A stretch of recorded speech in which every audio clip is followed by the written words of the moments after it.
A nice little hour break and a quick dinner. I'm going to carry on now for about 3 more hours today. Let me make sure our audio is actually working.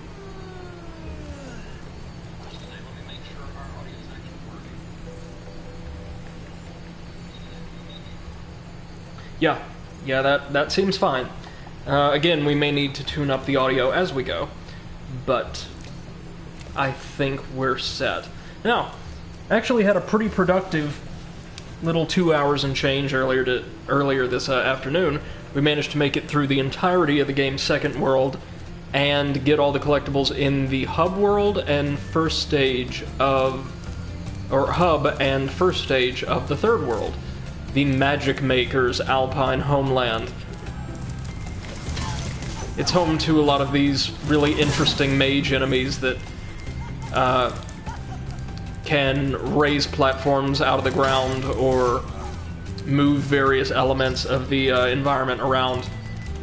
Very, very interesting usage of them we've seen so far.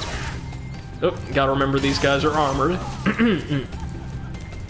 I'm hoping to make it as far as we can while 100%ing everything today. Let me see real quick. Did I miss any portals down here? Or in here, for that matter. Can't believe they give you a trophy just for getting all of these guys. They hand out trophies for more or less everything, actually. Not that I'm complaining. Oop. So there's our boss. There's a portal. There's the flight level in the caves, and okay, I think we've actually seen all of the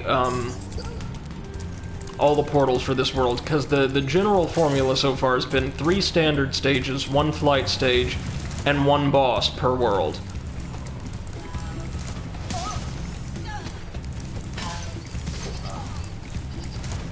So let's head on up here then into our next main stage. So appropriate for the new name I've chosen for this session, the High Caves. For those who don't catch the reference on YouTube or here on Twitch, "You'll cowards don't even glide at the apex of your jump" is a very ham-fisted shout out to the very popular meme album "You cowards don't even smoke crack," as in "You will cowards don't even smoke crack," by Houston-based Chop and Screwed artist Viper.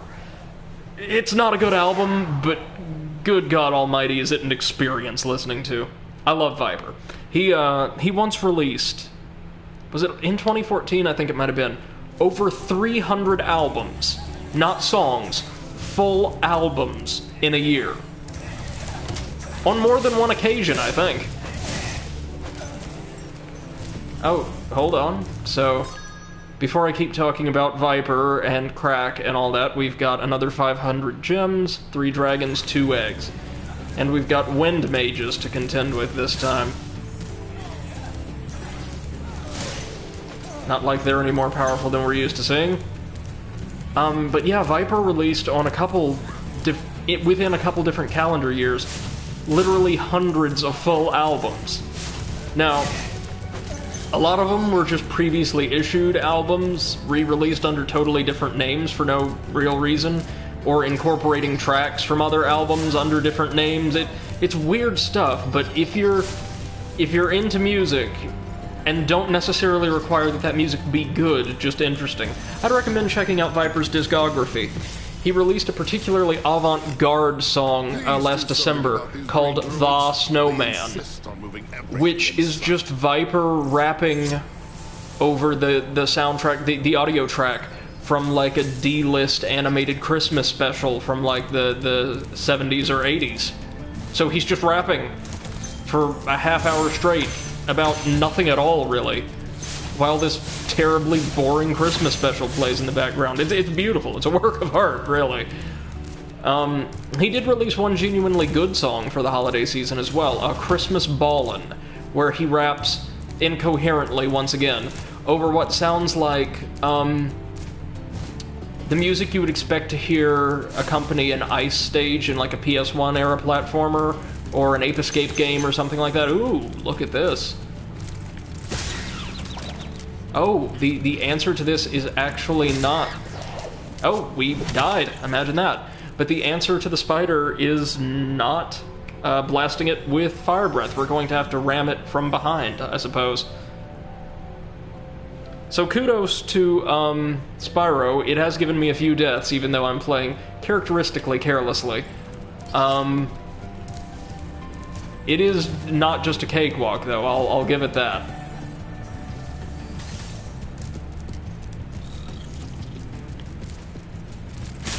Oh, Lord. How...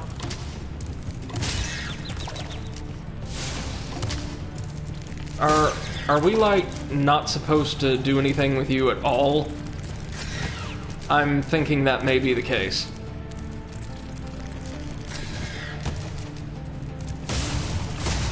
Yeah, that's definitely gotta be the case. At least for now. Yeah, damn. Because there's nothing we can do to damage them that I've seen. Maybe we should explore elsewhere first. See if we can't get, maybe one of those super rams charged up and use that to get around them. We already explored all this, right? Good.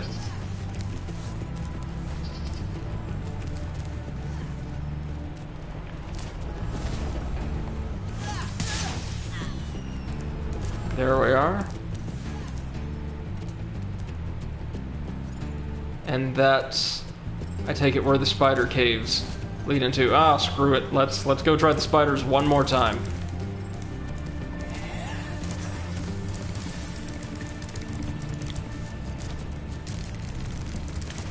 This time just running like hell, more or less constantly throughout.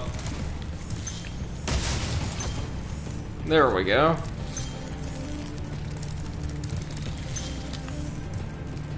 So they'll try to run us down as soon as we set foot on the open ground. I see. Whew.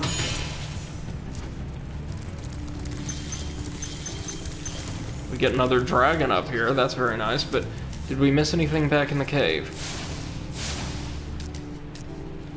And yeah, it looks like there is next to nothing we can do with him. Unless this guy's got some advice for us. I hate those bugs.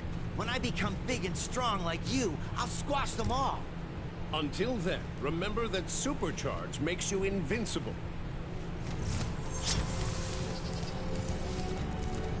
Yeah, that's what I thought. So if we want their gems, we're going to have to use the supercharge from up here, and looks like there's nothing there. And just run through the caves, splattering them all across the walls. Nice.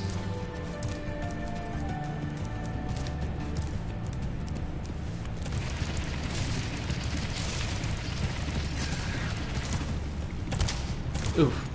So learning to pilot supercharged Spyro is going to be an experience for me.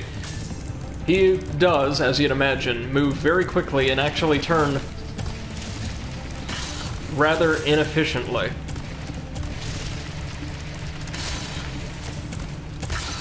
There we go. That's all 3 spiders and another 30 gems for our trouble.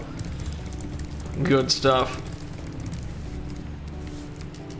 And I think I saw a path out to the side in this larger chamber. Yeah, right here. Oh, it's got a spider and one of those mages. Well, let's go pick up another supercharge if we can.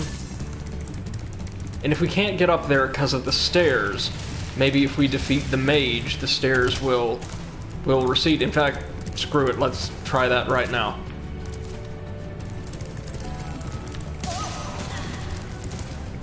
Oh no.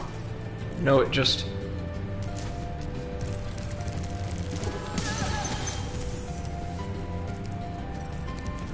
brought us up here. Oh, we actually found a fairy we can talk to, I suppose?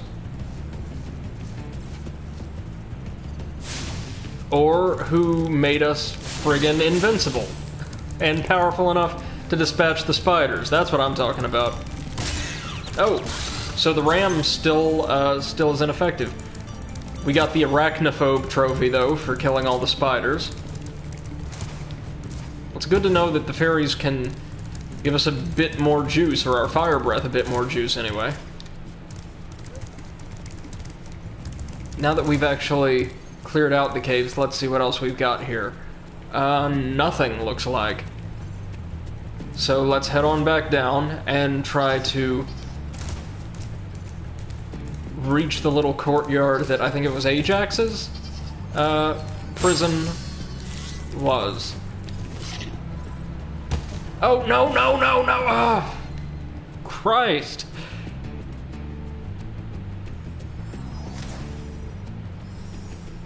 Yeah, to be fair, this game is tougher than it looks. It's what you'd expect from Insomniac, really. As I said, like, earlier. You're gonna need some pretty tight jumping. Ooh, frame rate just took a dive there. It's the only time I've seen real consistent, or real serious frame rate issues so far. Given the overall graphical fidelity of the game, that's actually really impressive.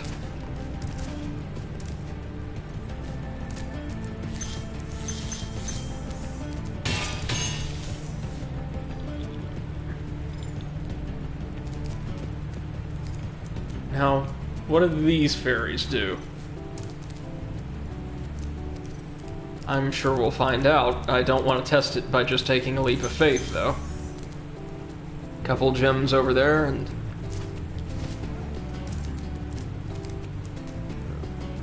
like, were they going to carry us, or what? Ooh, here's our third dragon. Third and final. So there's a lot of gems and a pair of eggs yet to get. Whew. Try combining your supercharge with jumping and gliding, and really explore the high caves. Sure thing. Yeah, so we have to go back around. Or no, we can use that little balcony there to jump across to the supercharged platform and then explore the rest of that area, as well as whatever's over there. I do appreciate that the dragons are giving us, like, actual advice now, instead of reminding us that we can press the X button at the apex of a jump to glide. Now most of their advice is based around exploration, ways to really make the most of each area. Let's explore as much of this path as we can without supercharging first, so we can really get a feel for the lay of the land.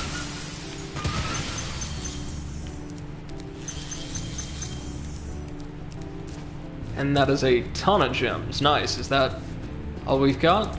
Looks like it. Ooh, got a ton of treasure over here, though. Well, we're gonna hit 500 gems in no time. And I think there's a thief over here, right? No, no, no, no, no! Oh! They actually protect us. That right there is lovely. Thank you very much. Whoa. You really get some air out of the supercharge. I was not expecting that. Jeez. Alright. And from here, we can go... well, where exactly?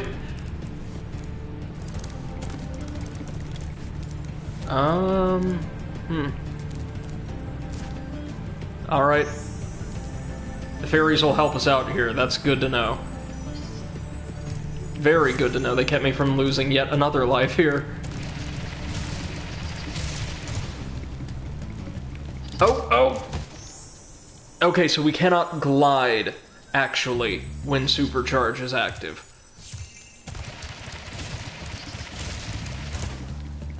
No, okay. I'm just getting clumsy now, but I can work this out. So I don't know if Supercharge will actually help us reach that third alcove at all.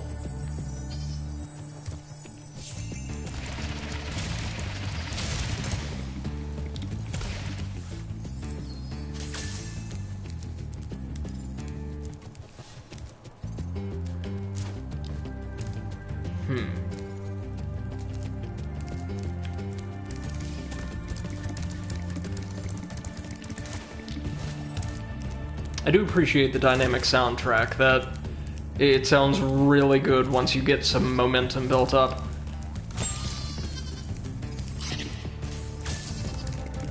Okay, let's try this again.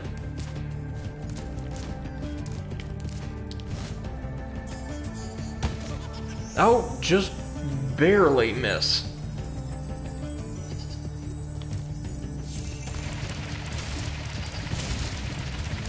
Wait, so what if we come in here?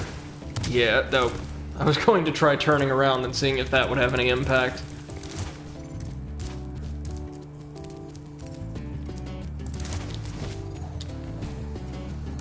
Alright, let's try something else. Yes! Combining a ram and a glide did the trick perfectly.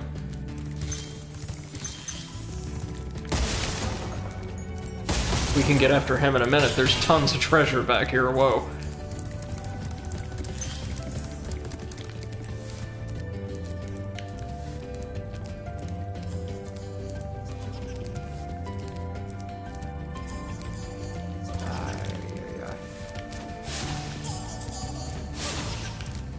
Just barely out of our reach, but not for long.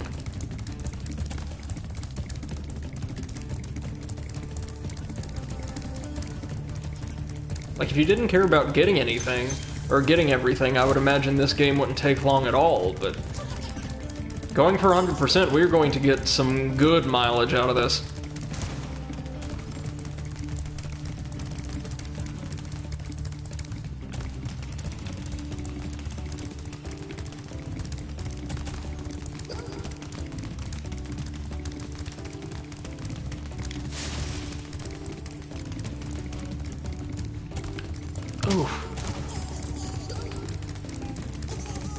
He's so fast, even with the jump, which is usually where we can catch him.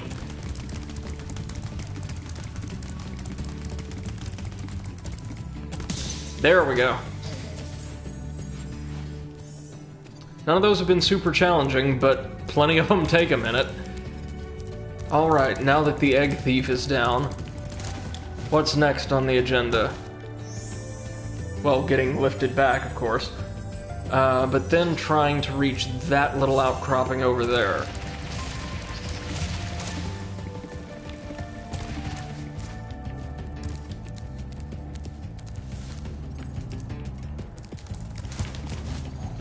Oh. Okay, Should I try using the supercharge again? Couldn't hurt, I don't guess. Oh, yes it could. Yes it could. Now I'm gonna try one more time, just because I'm not convinced you can't glide from supercharge. Oh, and indeed you can. Look at that. So here we have the last of the gems, and what is certainly the last collectible, this second egg. Ooh, this one's actually gonna be kind of tricky. Unless... Oh.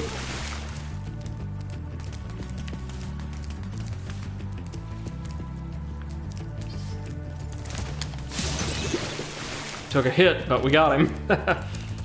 Alright, now these should be some high-value gems, so this should either get us to our goal or right near it. Yeah. We're just a blue down.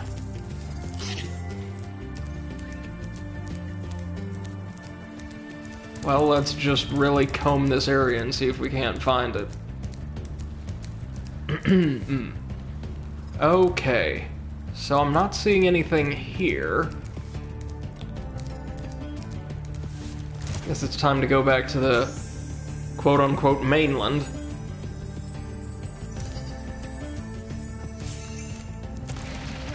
I'll check these other chambers really quick, the ones we've already been to.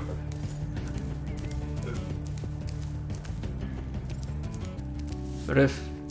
well, no, if there's nothing there, it's probably in the caves, I'm thinking? It's entirely possible we could have missed something in here. Or missed an enemy somewhere. I think a lot of the enemies at this point are dropping 5s and 10s.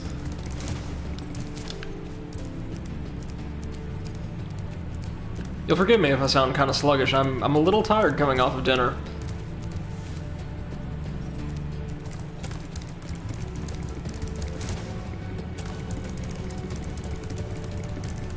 Alright. Nothing so far.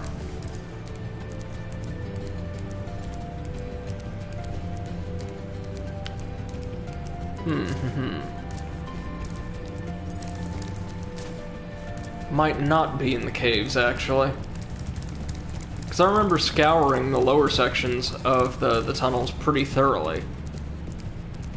Right? I mean, yeah, not here. So we've got to explore the first leg of the stage one more time.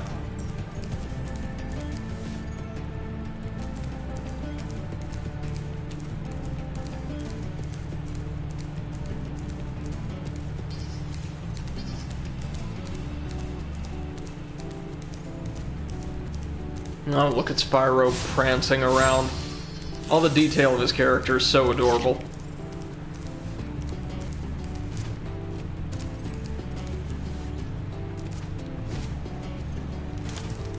Okay. Anything here, maybe? No. No dice.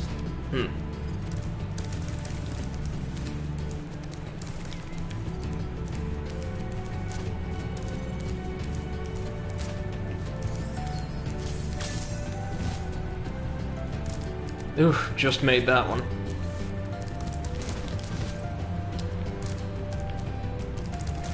So the running glide is a much safer option, I'm finding. This atrium's beautiful, looks like an HD version of something out of World of Warcraft. Huh.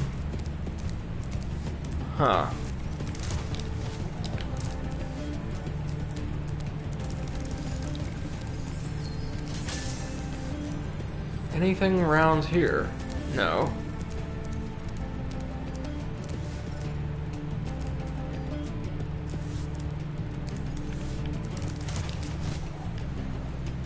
Or here. Nope, didn't miss anything here, I don't think.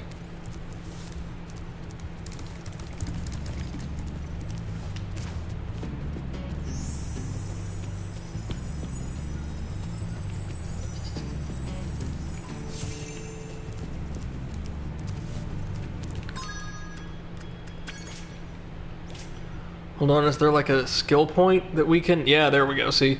Burn the hidden painting. There's a skill point for that. Here on, or for this stage. So I'm guessing...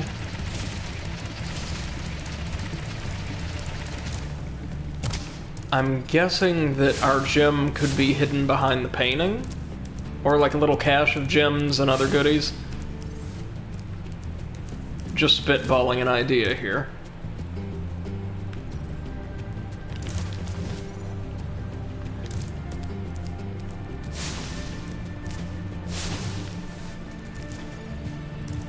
I don't think any of these walls could be, like, very well-disguised paintings.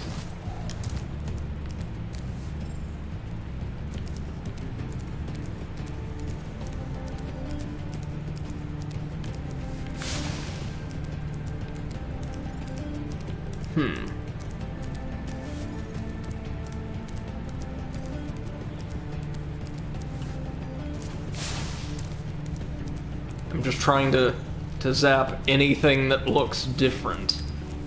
Or like it could be different. beautiful little hall here, but I'm not seeing any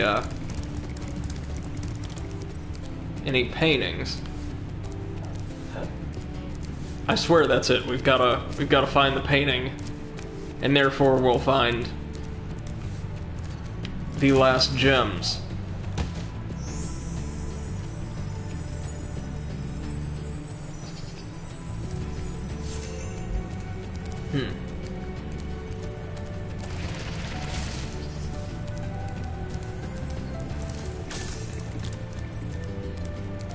Not in here, right? There wasn't anything like that in the caverns. I don't think.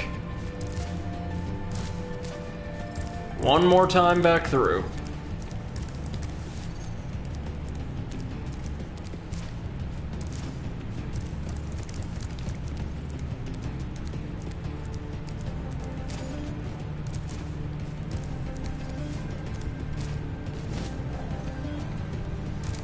Hidden painting, hidden painting.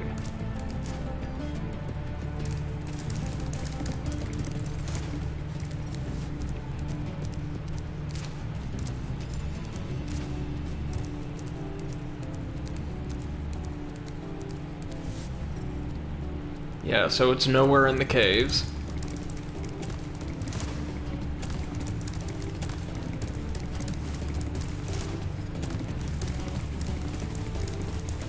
It's probably agonizing having to watch somebody just go back through the same section over and over again. I do apologize.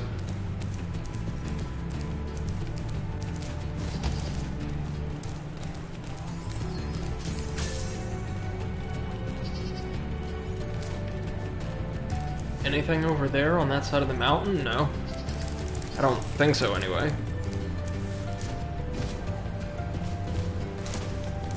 Whew, that was way too close. They've got me pixel hunting now. Okay. So I think we can pretty confidently say nothing there.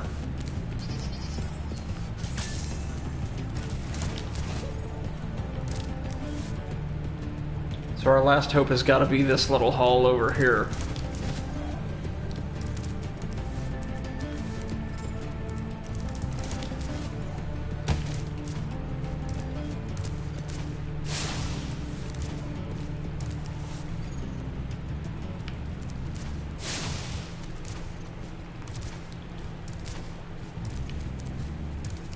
Well, that painting must have been hidden exceptionally well. Huh. Ditto for our gems.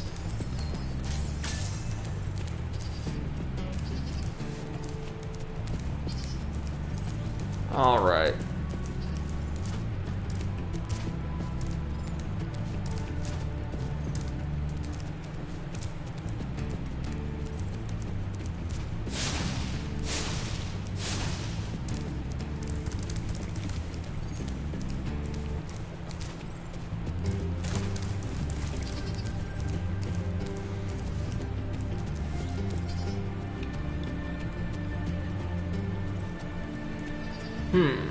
Now let's think.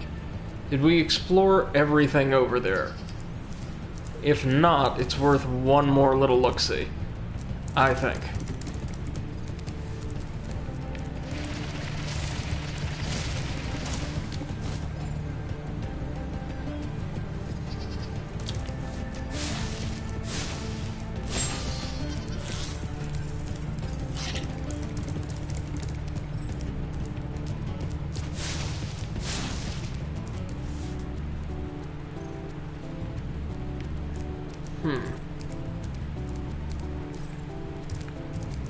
Where on earth could it be? I'm going to give the world one more once-over. And if that doesn't bear fruit, I may just, though it shames me, look up where those last 5 gems are. That way we can make sure we get everything on our first run-through.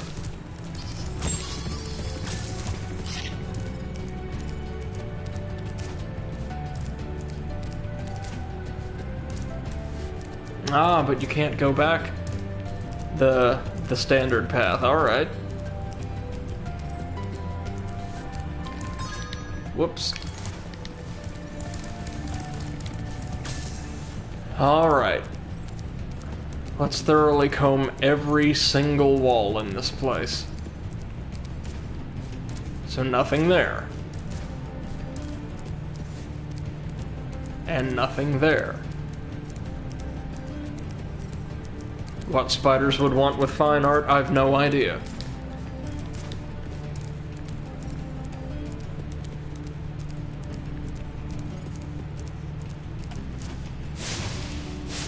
Anything there? No.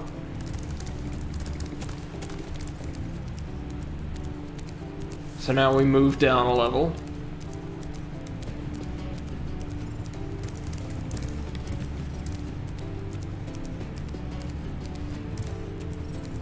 Okay. Is there anything here?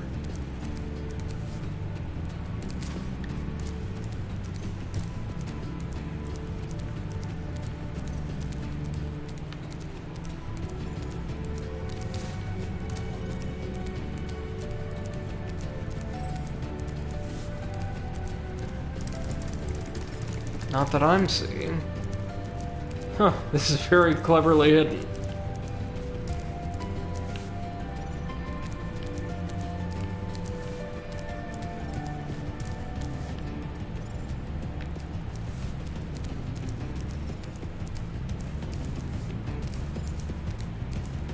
Alright, well, sorry to have to do this, folks, but I'm going to really quickly take a drink first, and then look up where our last 5 gems could be, because I really want to get everything our first run through. Let's see.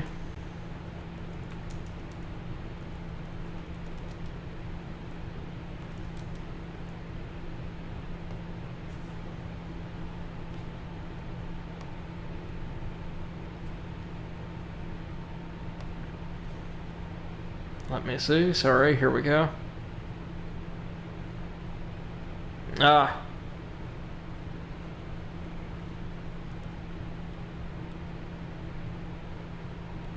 I think I've got it.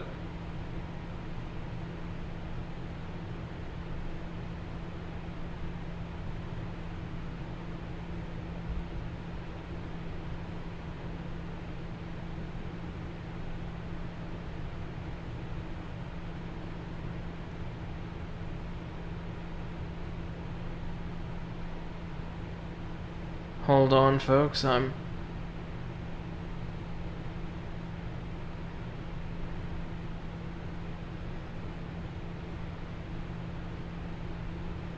Alright. Da-da-da.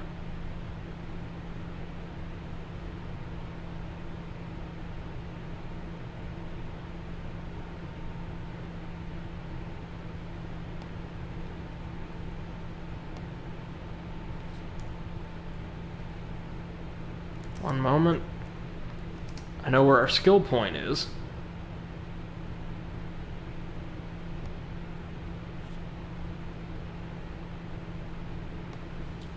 Okay. So there's a couple things we can try here.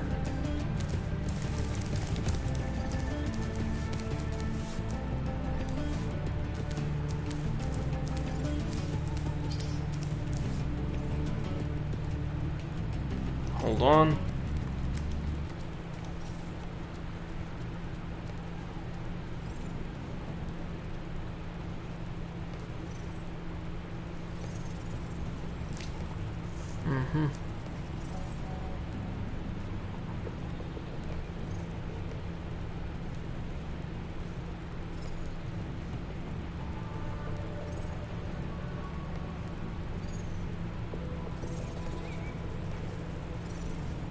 Okay.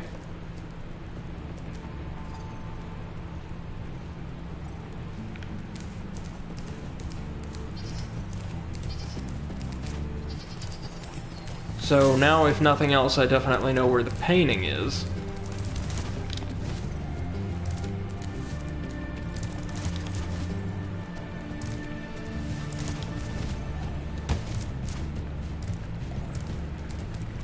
There. That's our painting. So that gives us a skill point and a life. But now the question remains, if there's a blue gem missing, which one is it? And if it's not a blue gem, then where's our remaining little handful of gems? Oh, and this is going to drive me batty. I'm certain, and I'm sorry you guys are having to watch this. It's not the most exciting thing in the world.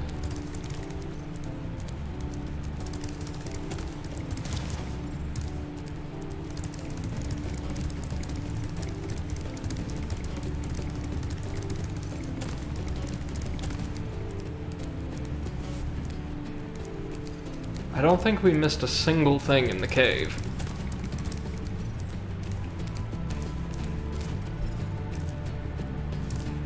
But I also don't see anywhere any more gems could be. Which, you know, is my problem. Looks like most of the blue gems we got were either in little bunches of chests, or, dropped by spiders. Now, is there anything I missed here? A single chest? Anything at all? Not there. There it is, in the grass. Just sitting there. Okay. Weird, but I'll take it. Now we can finally get out of here. Sorry about that, y'all.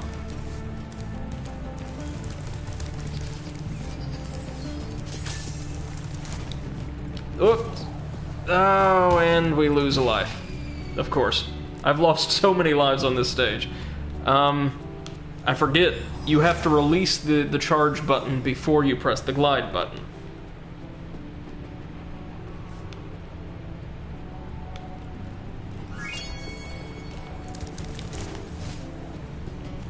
Oh, really?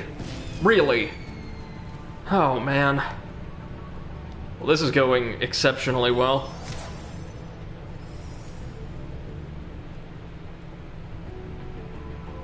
That is a tight jump, believe it or not. And just so I don't humiliate myself any further, we're going to take the caves. Yay!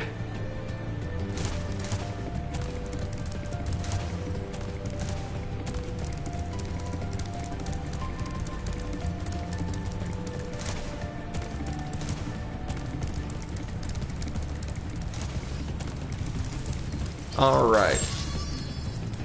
Now our target is right across the way. There's no way we can mess this up, right? Right? There we go. With 100% completion, we can carry on home. One more regular stage, then the flying stage and the boss, I think. Whew. That was a pretty involved little encounter.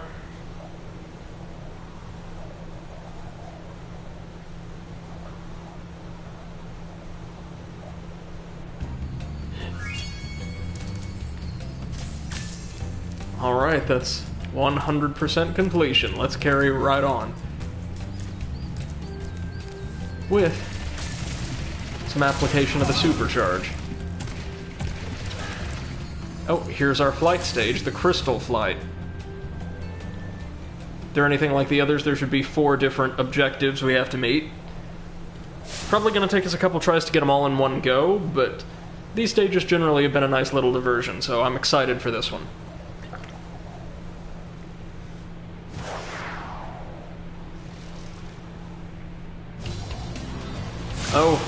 Oh, the Shrek Air Force is back and better than ever.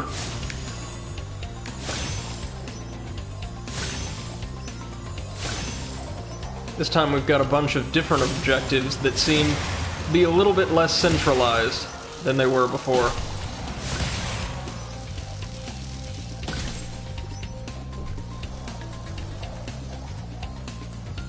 Hence why we've also got more time, I believe. There's all the planes done. Oh! Oh, Lord. So we've got planes, rings, chests, and, gates.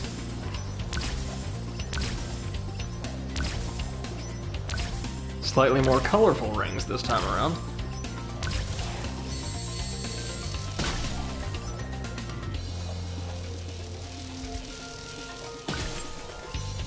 The planes tend to fly pretty closely together for the most part, so we can get a ton of time just by hitting all of them.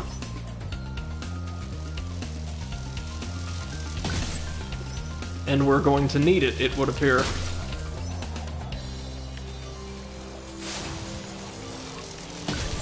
No, Lord, that one is tough, y'all.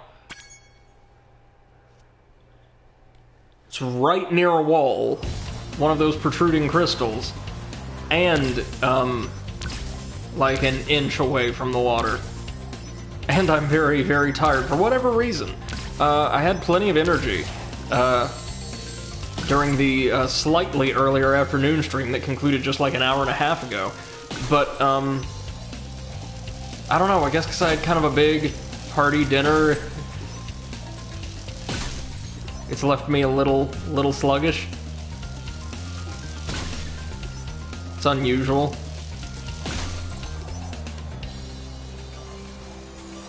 Unusual for me, anyway.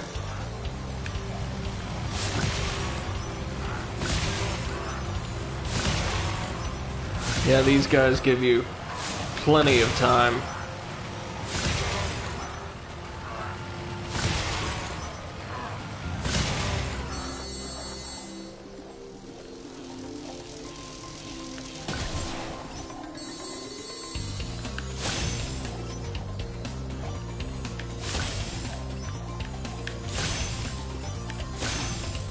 Alright. One more chest, and... hey, that's everything! Not too bad. Took us just a few tries. Really, once we got that one arch, everything was fine. So... yeah, that's everything. 100%. Nice. Now let's see what this third major stage is.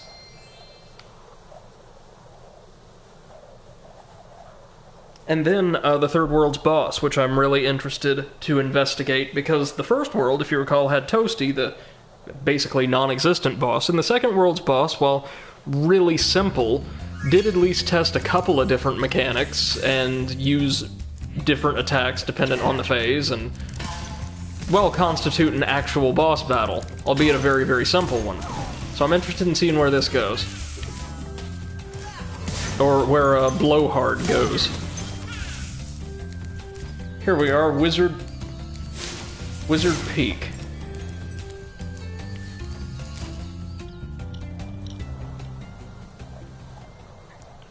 We've not fought, aside from in the flight stage, I believe, any Norks so far in this world. These wizards have kind of taken their place as the principal enemies thus far.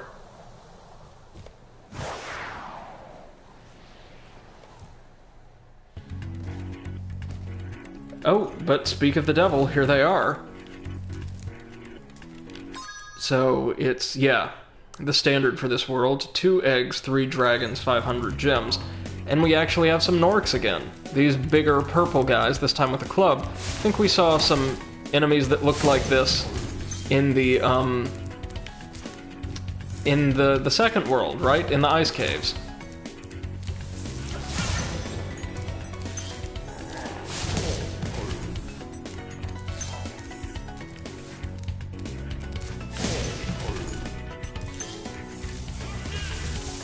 Ooh, I love the design of this place. The interior sections and motifs for the Magic Maker's world are just gorgeous. I mean, very simple, but I love the color palette. The red, gold, blue and silver. Absolutely fantastic aesthetic design.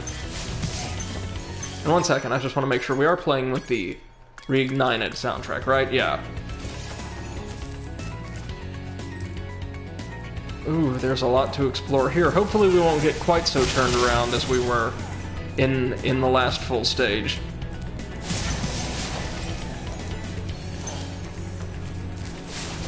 Oh! That one's tricky because, like many of the bigger Norks, it attacks as soon as you enter its range, and due to that club, its range is almost as long as Spyro's is with his Fire Breath. First dragon of the stage, is he going to be helpful? I'm guessing not. Oh dear. Wizard Peak. This is my favorite supercharged spot. Use it to bash those wizards. Well, at least they're giving us real advice now. That's something.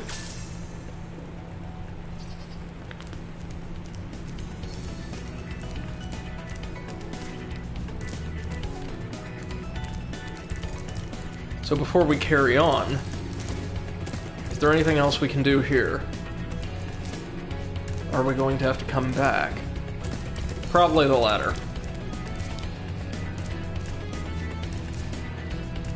Well, I don't know. That looks chancy. We'll come back if needs be. Well, let's do as he said, and supercharge. Extra life that I now will no longer turn up my nose at.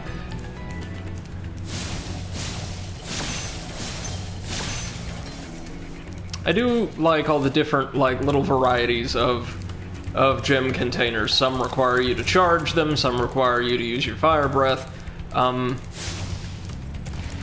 Some resemble fireworks for no real reason at all other than, like a pleasurable aesthetic. It's nice, just kind of the whoa, no, I didn't mean to do that. I did not mean to do that. The aesthetic diversity present in the game's assets. Well, I'm dying way more than I thought I would in friggin' Spyro, I'll say that.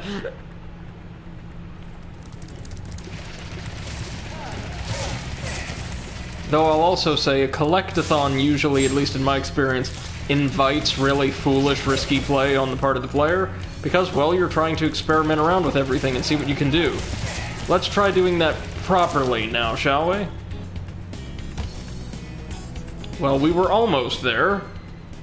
Have to jump just a little later.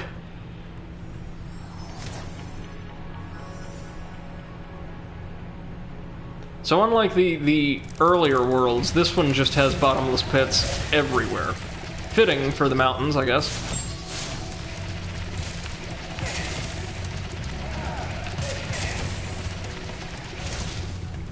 There we go. And it was totally worth it. Tons of gems.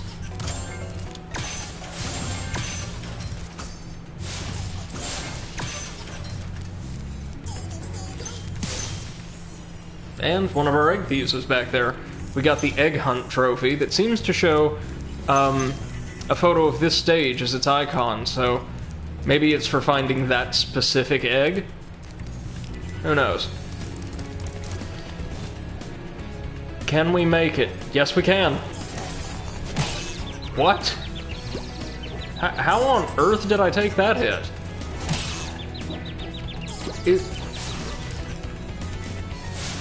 Oh, Lord!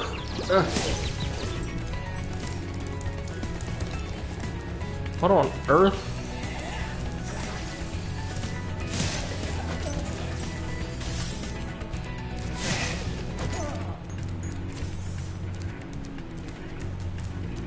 Okay, so this one needs not a key, but some special means to destroy it. Supercharge, for instance. We'll come back to that after we get some health. It's so weird that that one Nork was able to hit me from so far away. Consistently.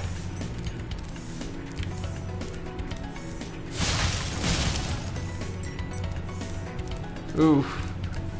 That's a frightening looking jump. Oh, but this is also... Oh, I was gonna say I thought this was the area we saw from... like the start of the stage, but no, it is not.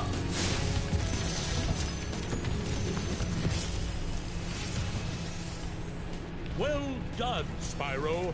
Thank you for releasing me. And we're also finding an increasing number of dragons who don't really have much anything to say at all.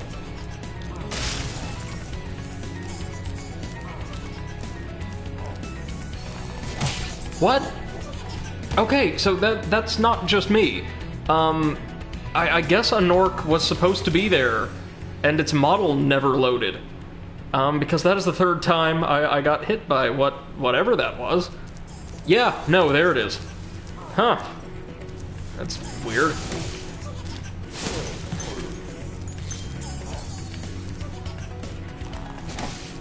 was about to say, I might not be the best at this game, but I didn't think I was so bad I could get my ass kicked by absolutely nothing.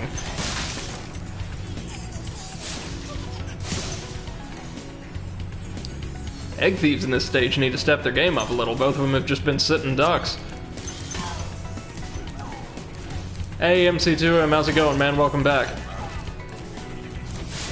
Yeah, one of the Norks just straight up did not load in. Well, rather, it loaded in, but its asset didn't. So I ended up getting beaten to death by an invisible enemy. That was a new one.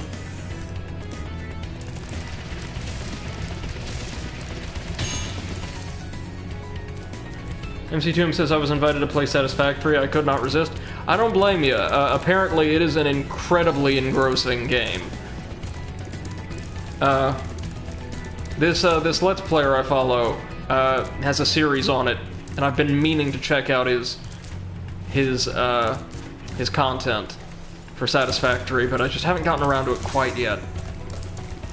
All right, now let's live dangerously and try to make that second long jump.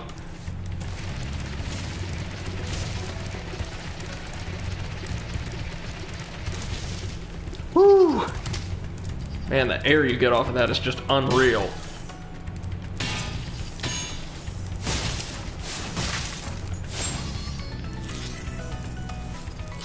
Let's see. Ooh. Lots of treasure.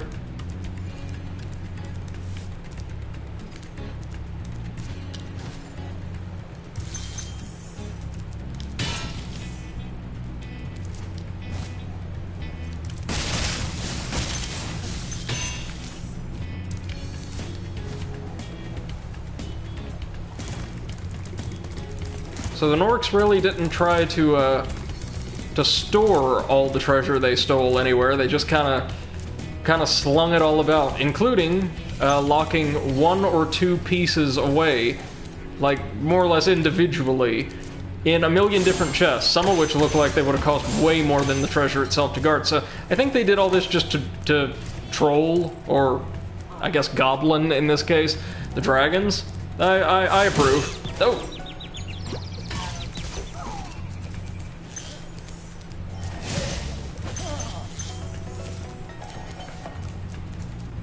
So here's our third dragon. Now we just need to go clean up the rest of the loot, as always. Oh, look at him. Spyro. There's a secret area in the artisan's home world near the waterfall. Try jumping on the stones there. Way ahead of you, man. Waterfall. Sounds good.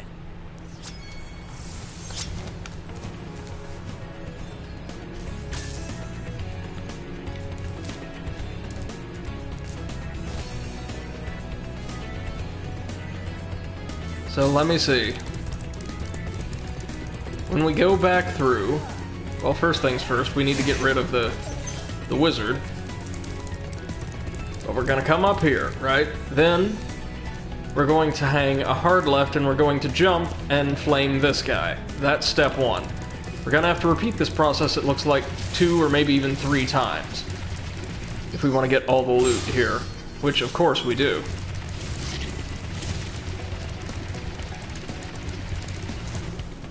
Nope.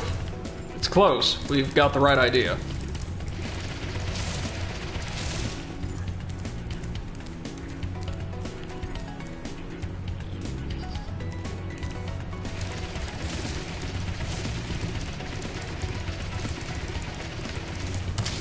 Oh, jumping too late, actually, I think. So let's try that one more time. Supercharge is a really fun ability, and it's quite, suitably difficult to control.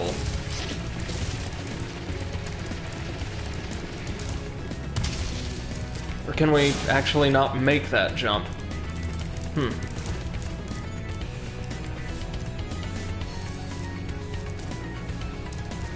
Well, let's be reckless. Yeah, we were reckless. Oh, shit.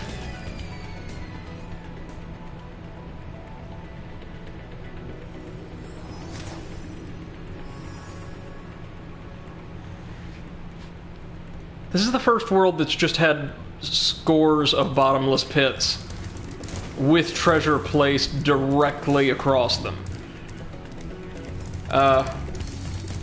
And me, high speed, and bottomless pits are generally a very bad combination.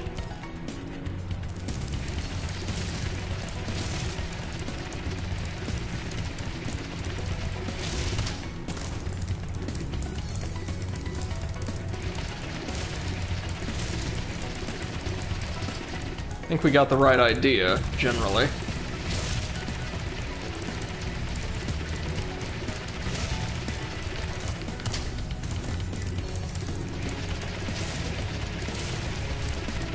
This is gonna be a tough one, kids.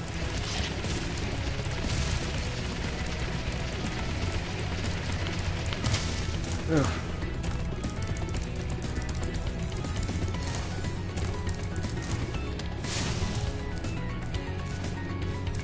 Oh, this is just gonna be hell, because I've got to get that wizard too.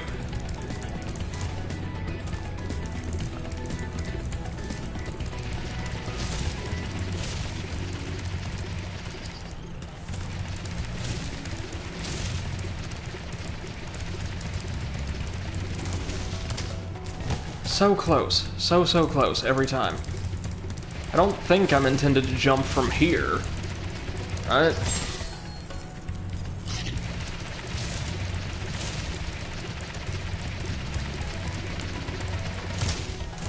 And that's too difficult to jump over. And this, if it weren't for that little pool of ice water, we should be able to do this pretty effortlessly.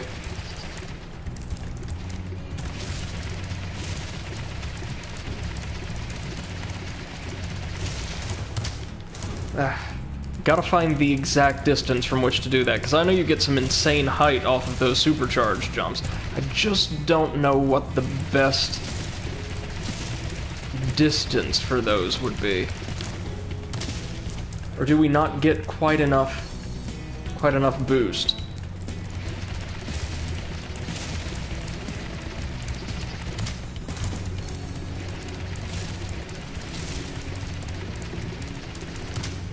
Oof.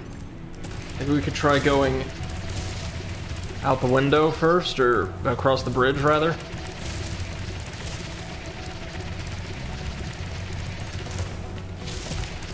Oh god. Oh god. So close. MC2M says maybe there's another way. Yeah, no, there's gotta be another way. Probably has something to do with that I'm really not looking forward to. This whole little world seems intended to teach you about your super moves. The super breath is extremely straightforward, so that means in practice this whole thing is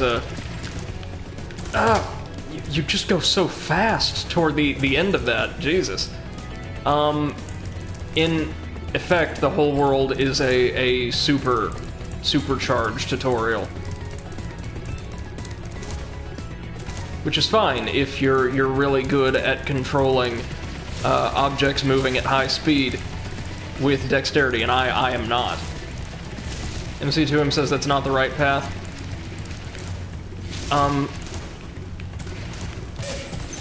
Oh no! Oh Lord! What did I do? No! No! I accomplished something, that's... Oh Lord, this world, it's going to rob me of all those extra lives I've accumulated, every single one. Oh Lord. I've noticed this happens to me a lot in games. I do really, really well until the game introduces one mechanic I just cannot get to cooperate.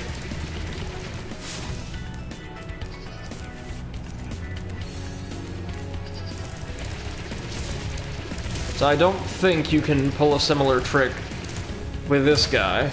Nope. So...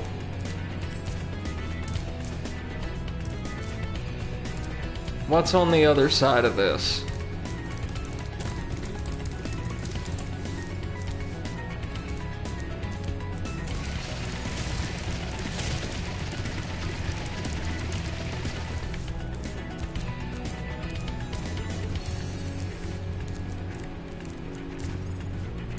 Yeah, no, we're gonna have to make that jump from over yonder.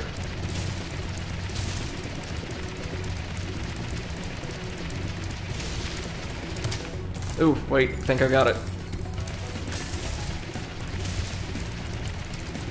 We may just need to pick up more speed.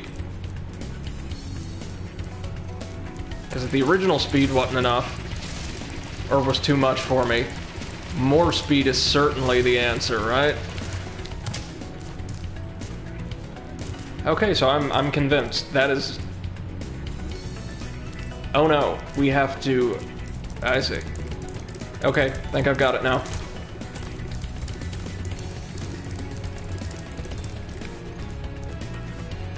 Ah! Can't believe I didn't notice this. Well, actually, I totally can. But... that gets us all this treasure, at least. Now we're just gonna need to find our way to the wizard.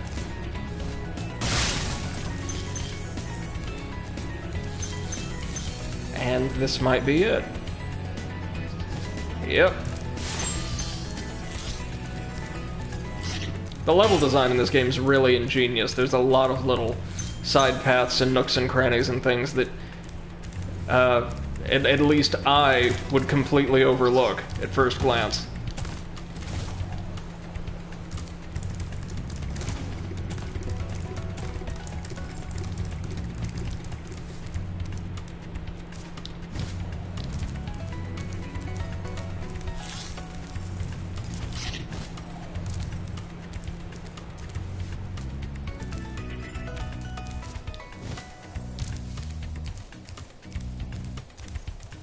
Alright, up we go.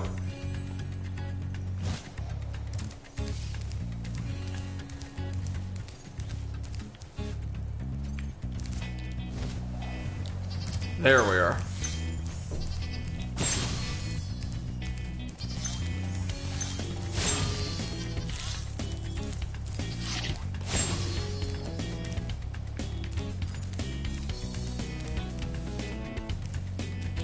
And I see. Ooh, even more over here. And there's the wizard's perch that we sent ourselves careening straight off of. Oh, and there's the wizard! God damn this stage! Children's platformer just handing me my ass.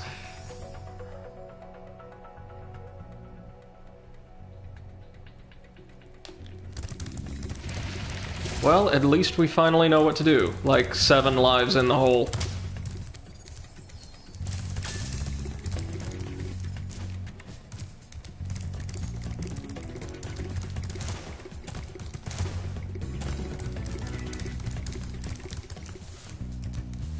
Okay. Now from here we should be able to reach the last wizard's perch and get all of the goodies we missed out on.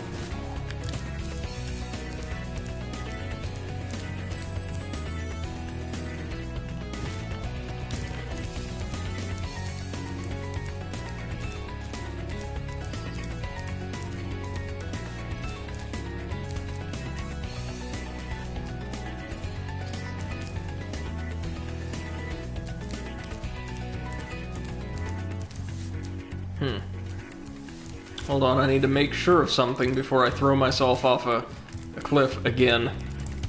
Yeah, we can get there from the roof.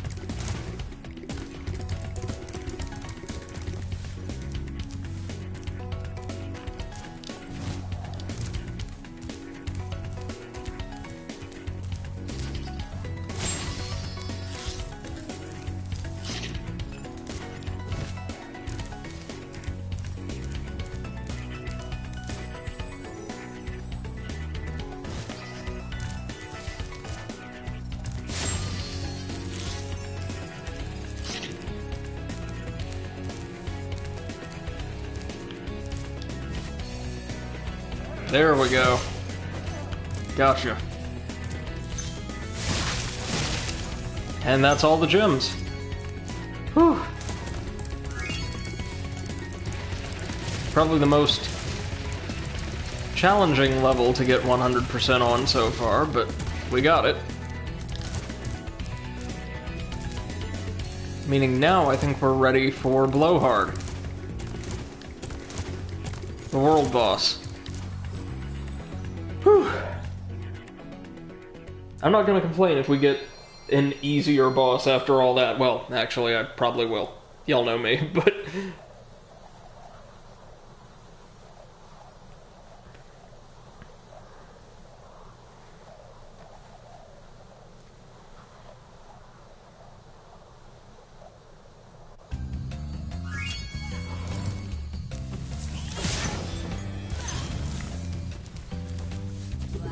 Alright then, I think our boss is right over here. Yep.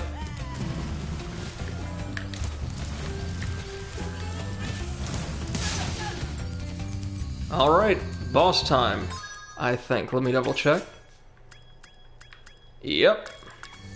Let's do it.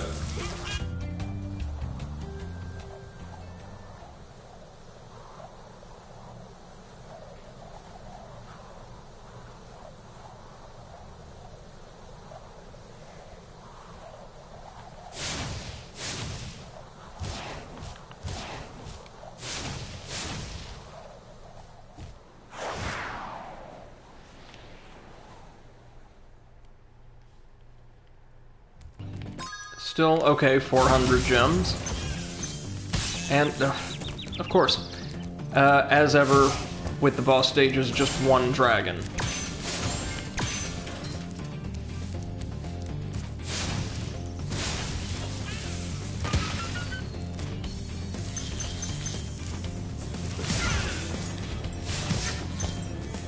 Oh, and I was, meaning to say, just didn't, in the afternoon stream. The experience with installation yesterday got me, sufficiently traumatized to spend, a great deal of time today, not only installing the Crash Bandicoot, Insane Trilogy, but making sure it allocated exactly as much space as the disc said it, or, the jewel case said the game would require, like triple checking it, making sure I'd updated to the latest version available according to like the online database or web page rather, and making sure the game ran properly, which it does. So hopefully we shouldn't have a repeat of this. And oh, looks like the boss is just one of these wizards. Fitting. What are we going to have to do here? Oh, you send out storm clouds? And... oh, just hitting him with fire at any point is sufficient to damage him. Alright.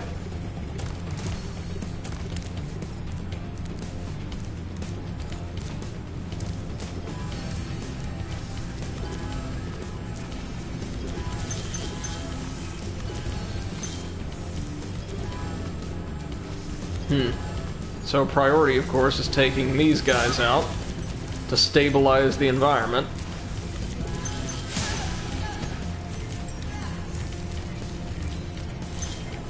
Oh, here's our dragon. Altair. Thanks for releasing me, Spyro. You have no idea how long I've been trapped in Crystal. And, neither do I. Who are you again? I'm out of here. These dragons are not the smartest bunch, I don't think.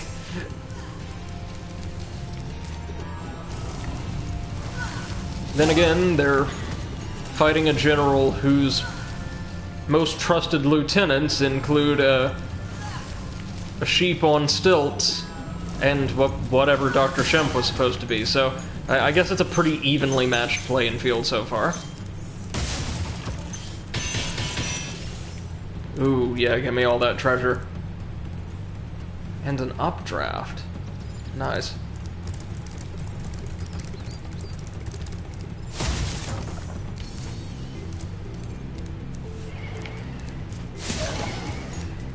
And didn't even get the opportunity to do anything.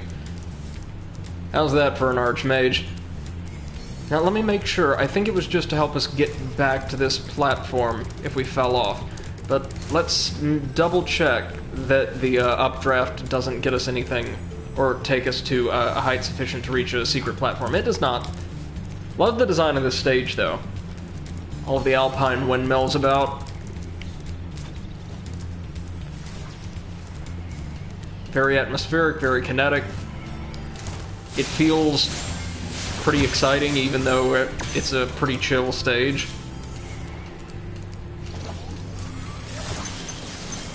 Alright, it's just 400 gems, right? Let's do this.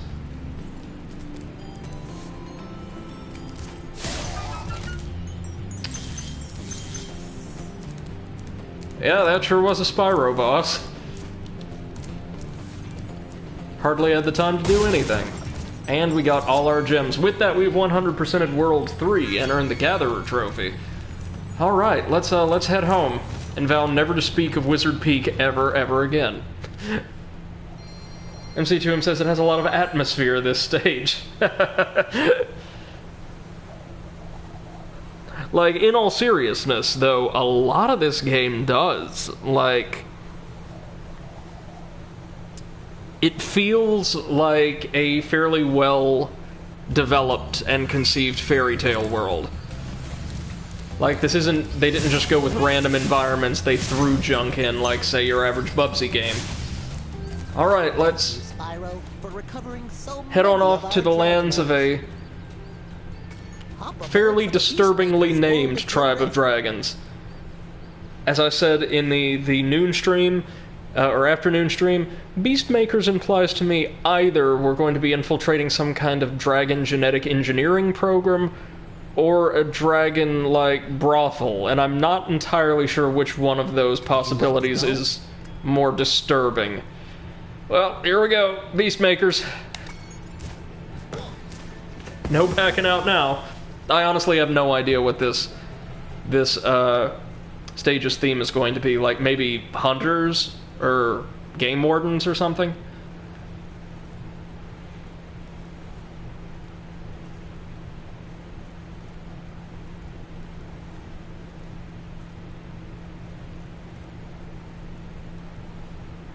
We are now officially halfway through the game, I believe. So give it maybe one more stream after tonight, and we'll be done. And then I think, since the Spyro series is both pretty deep and is completely new to me, I might want to jump into the Crash Bandicoot Insane trilogy, and just play through all of that, since those games are a little bit more straightforward and familiar to me, and save the very best for last. Okay, so the Beastmakers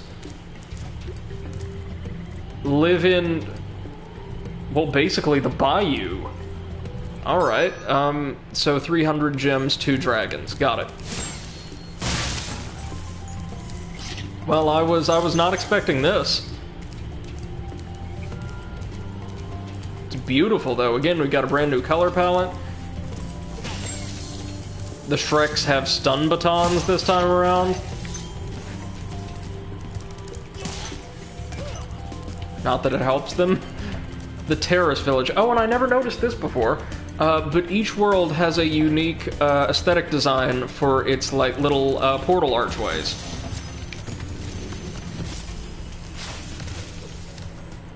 Nasty North is turning our swamp into an electrified kelp heap.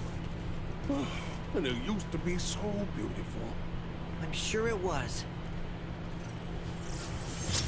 My god, I'm pretty sure they're going for, like, Cajun swamp dragons, and that is one of the most incredible things. Like, why would you do that? I have no idea. Why did this idea occur to them? Haven't a clue. So glad it did, though. This is insane. This is a beautifully insane little game.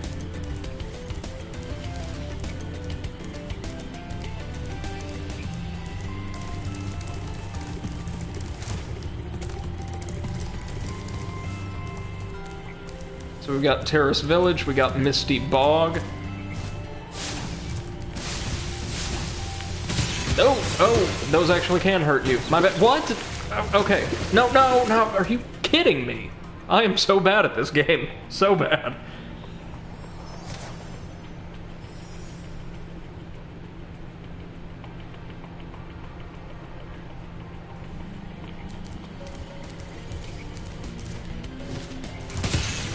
MC2M says, think you missed a gem near the beginning. Okay, we'll go take a look.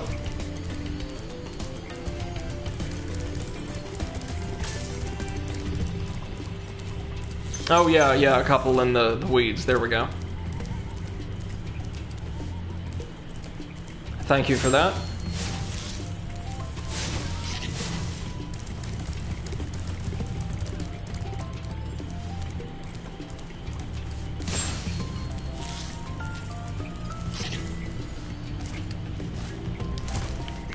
It's the ones just placed out in the world that always seem to be the hardest to track down, for me.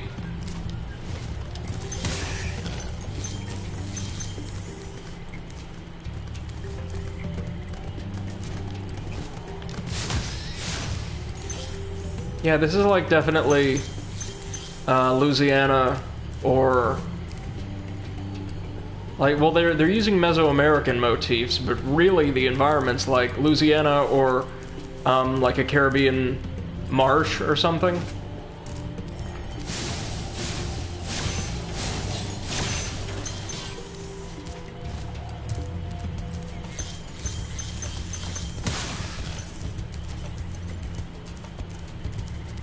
Tons of treasure in here.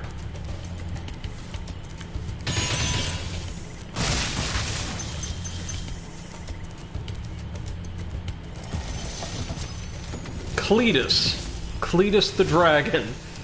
That's lovely. Spyro, it's great to see you, but I gotta go. Wow, so they're not even trying to help at this point. These were probably the best dragons before they were imprisoned. Oh, here's the flight level, Wild Flight.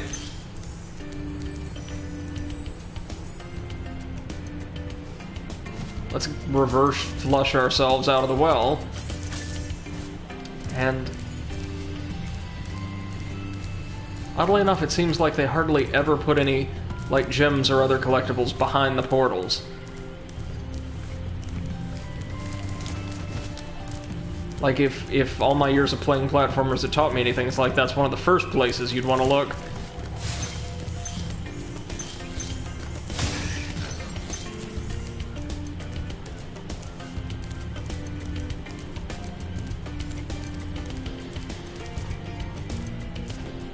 Oh, here we go. The treetops. That'll be our last standard stage here, and I take it the boss is at the top of the, Ziggurat. We've still got quite a few gems to find, so let's track those down, then we can start exploring this world properly. Oh, that's real nice. Just heading into this ancient site of worship and you're greeted by, like, an edifice of ass. That's, huh.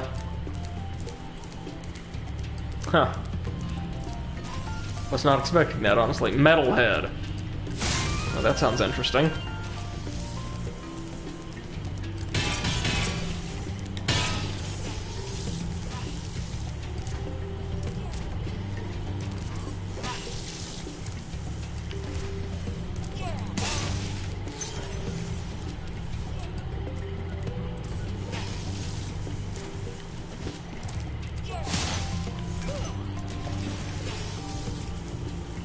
I actually really missed the Norks after the last world. I mean, the mages were great and all. I absolutely love their designs.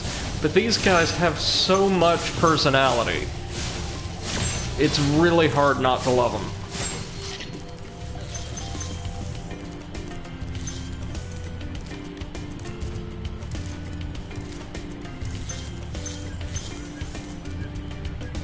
So there's treasure out on the tree stumps. Gotta remember that.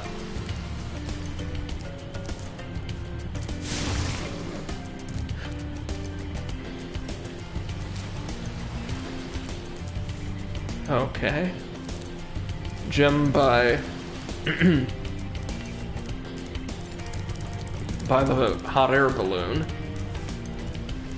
Oh, there's our key. The key's on the tree stump. Got it, got it. I'm honestly surprised there isn't more to do on, in, or around the Ziggurat, but hey.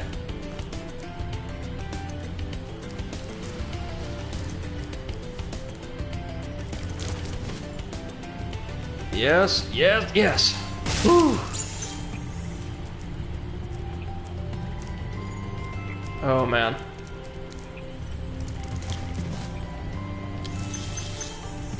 Very nice. Oh, oh, no!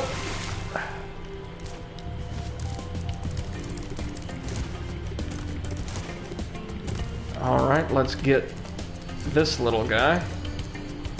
Oh, but first, get this big guy. Yes, thank you, thank you.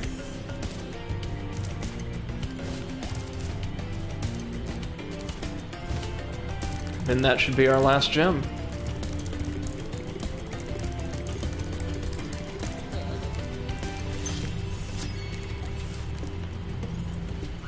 %, very nice. Not even any dragon eggs here. So that allows us to move right on to the village, then. Onward to rescue more weird Cajun dinosaurs. Oh, and we are just flying through straight bog gas at this point. I'm honestly surprised that Spyro's breath doesn't cause, like, a sudden conflagration. That'd be interesting if, like, with all this swamp gas around, they based a level around not being able to use your fire breath.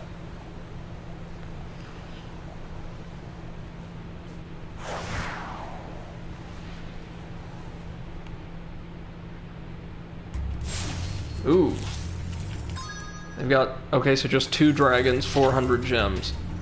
No skydiving, too late.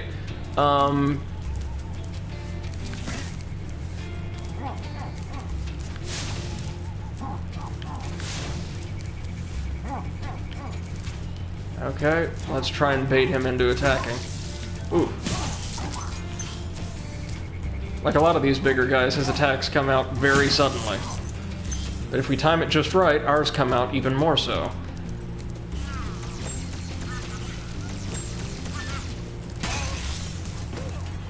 Got some really kitted out Shreks over here. I like the look of these guys. They also fit the aesthetic of goons headed up by a boss named Metalhead.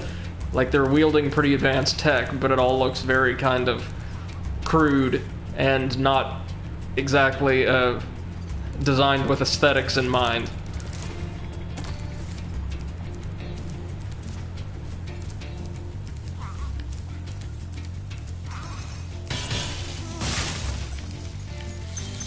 There we go.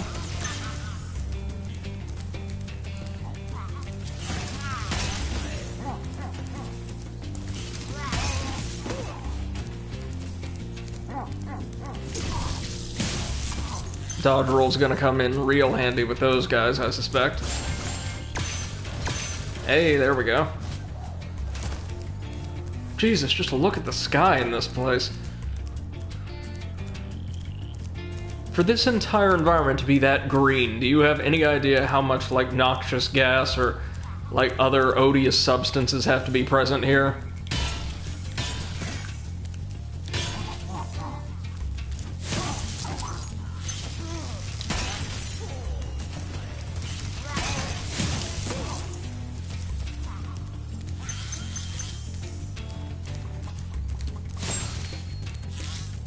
Oh, and of course, folks, do let me know if the audio balance is off at all at any point. We had some issues earlier on this afternoon with getting the right sound balance for the game. Whew. Oh, Lord, look at these little icons. Yikes. Oh, we missed some chests.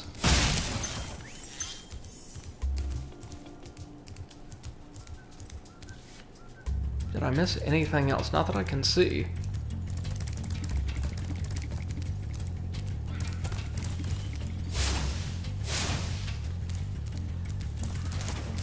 MC2M says audio's fine for me. That's great. Fantastic. Sounds like we finally got it fixed then.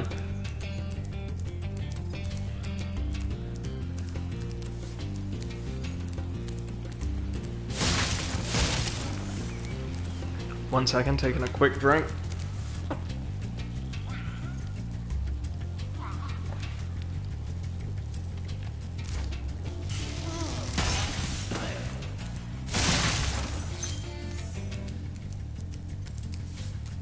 So this seems like a pretty, narrow, very combat-intensive stage, which I dig.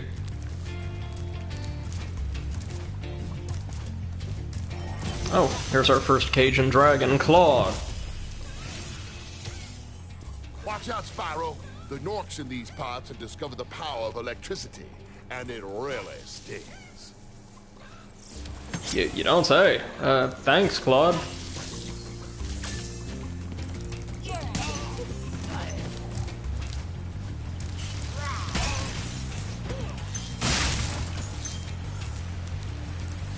So many of the little dudes in the makeshift tanks. Nasty Nort got his hands on some real high-end gear somehow.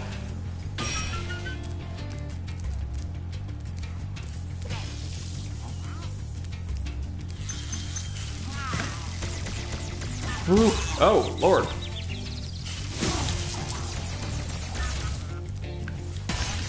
There we go.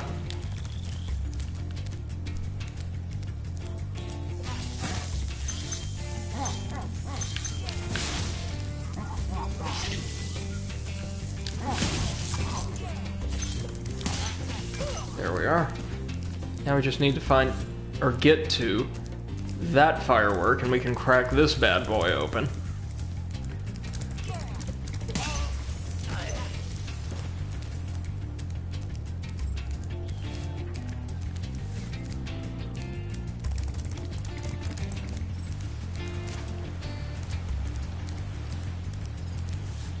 I'm really digging like the general aesthetic style they went with for this world.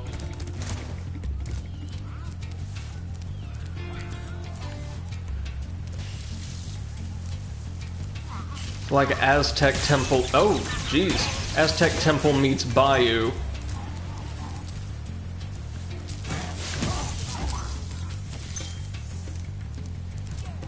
Doesn't look like one of the little tank fellas is on this next tile, so we should be good to go as soon as...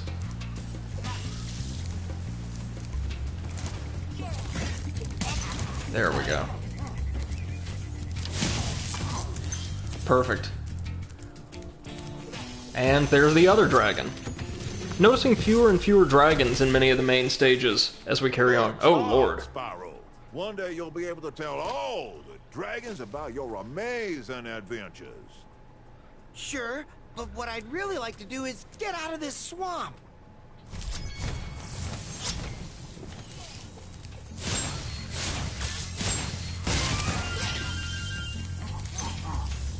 I will definitely not complain about the presence of an extra life at this point.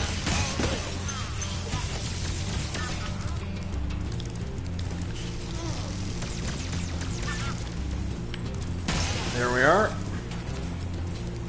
Now, as always, we just need to clean up just the gems, right? Yeah, there's no eggs in this stage either.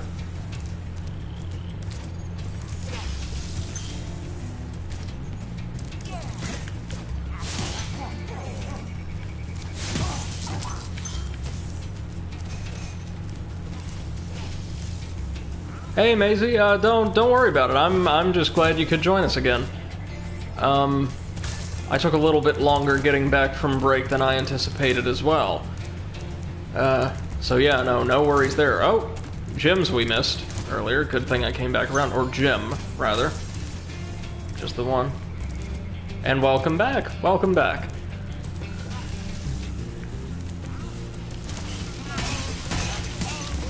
There we go.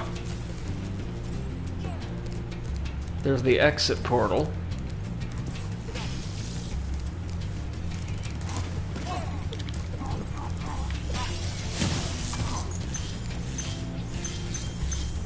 Ooh, found the loot. Here we go.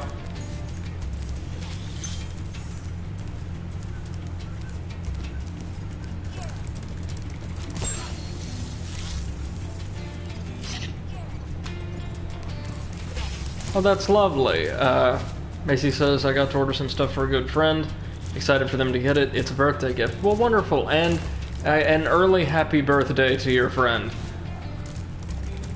From a totally unrelated Z-list Twitch streamer. Okay, that There we go. That's what I wanted. Something that gives us some verticality so we can navigate all of these different terraces.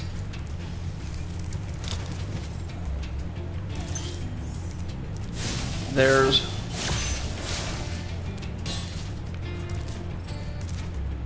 bound to be just a ton of loot up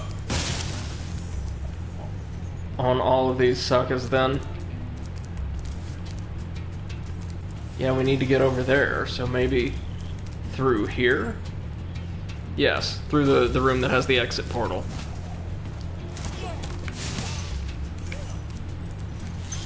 Or so he thought. Must have missed something earlier on in the stage then. No matter. Let's check it out.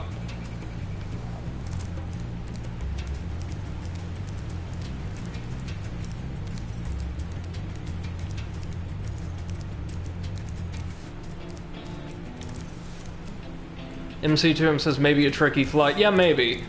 Oh,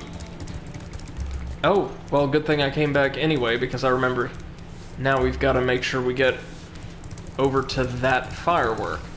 Yeah, there's nothing over here that would get us up there. Oh, wow. Maisie says one of the gifts was a limited run game for the Switch. There are only 2,000 copies available worldwide, and it comes with a physical soundtrack poster and a Genesis-style retro clamshell case. That sounds amazing. Oh, I promise you, your friend is going to absolutely adore it. What title is it, may I ask? Not heard of any Switch titles that come with... Yeah, no. I know MC2M, I got you. No worries. I was looking around also to make sure I didn't miss anything else, particularly gems in the grass. One of the really appreciable things about this game, and I know future titles really expand your repertoire of maneuvers, and that's always a good thing. But here, you've got like this one fundamental moveset that you've got that you rely on through the entire game. And so there's very little ambiguity oftentimes as to what you actually have to do to progress from location to location or access certain special areas.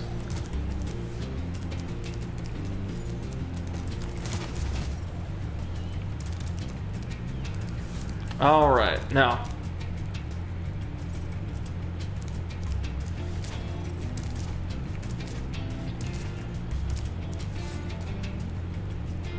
Okay, no, I think... I don't know that I'm going to do it, but I see what I have to do. Yes, here it is. Very good. Very, very good. Now from here... Looks like we didn't even have to take that particular flight to access that rooftop, but hey. We did it.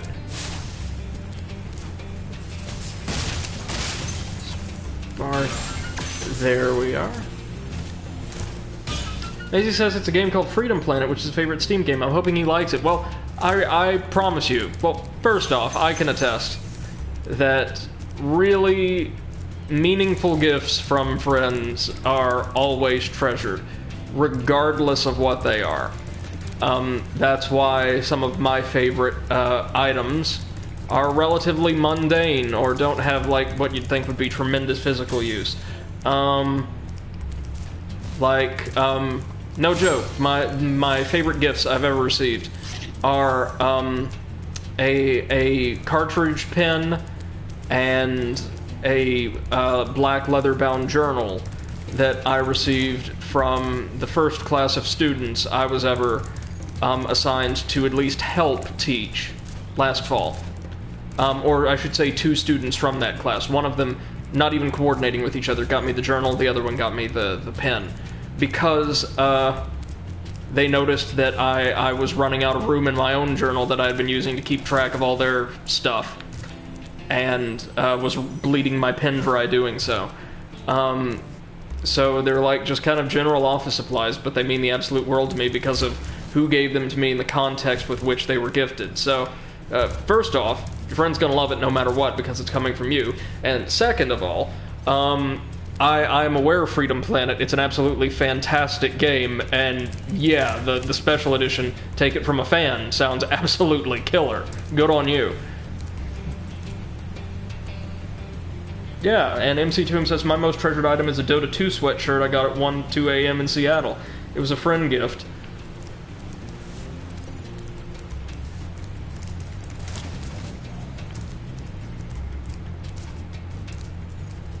Never actually been to the Pacific Northwest, though I'd love to go.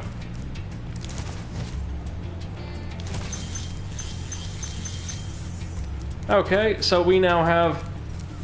Oh dear, everything but a gold again. Okay, no worries, no worries. This is a small stage.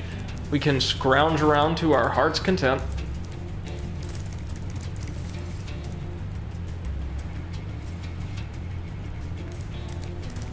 Maisie says, I always put a lot of thought into gifts, like my grandpa, who loves baseball in general, got a baseball from me.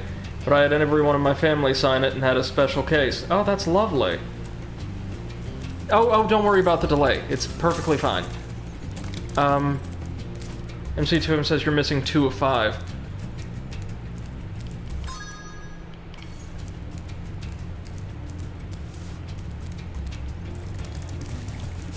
Two of 5.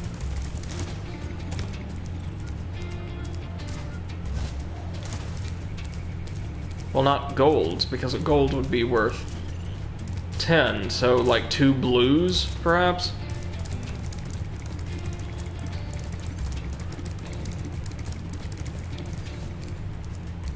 MC2M says, I know, because I saw one of them. Okay, no problem, I can find it, don't worry. Yeah. Oddly enough, every time I find myself running around like a headless chicken trying to find last gems, they've always been blues. Every single time. I've never missed a green, never, like, been searching for ages for a red, nor, oh, there's one. There's both of them. Can't believe I missed that, but, well, there you go.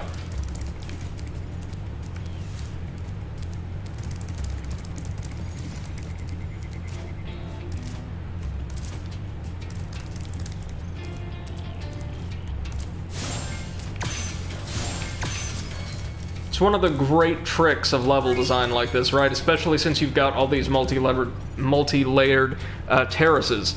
Like, when the player comes around the corner and they see, like, this gap here, they think, oh, I've got to make this jump. All you really see, unless you look closely, right, is grass below you. You don't immediately, or my mind didn't differentiate between that and this terrace and that.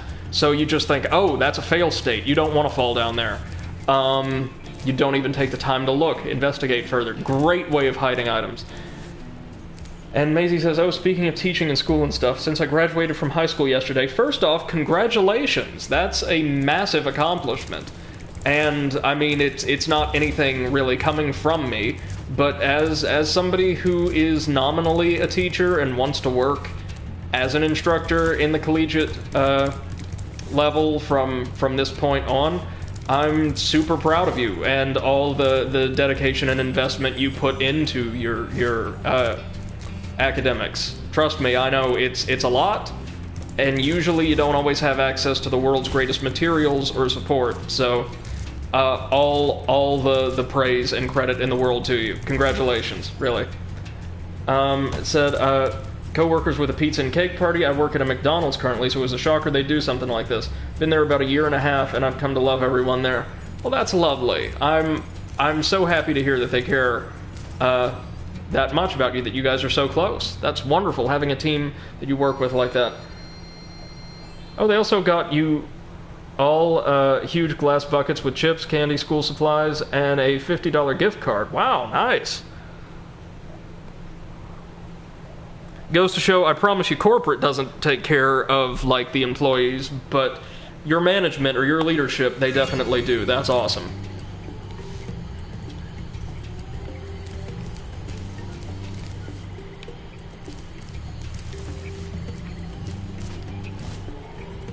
Alright, let's carry on with our journey through this weird mishmash of, like, Tenochtitlan in the bayou.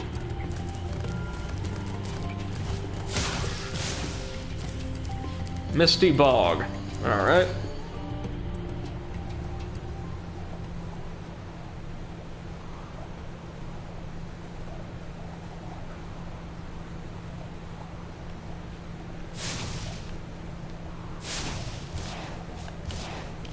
I remember both of my college graduations and the like little celebrations that surrounded them really, really well, but I don't remember much about high school at all.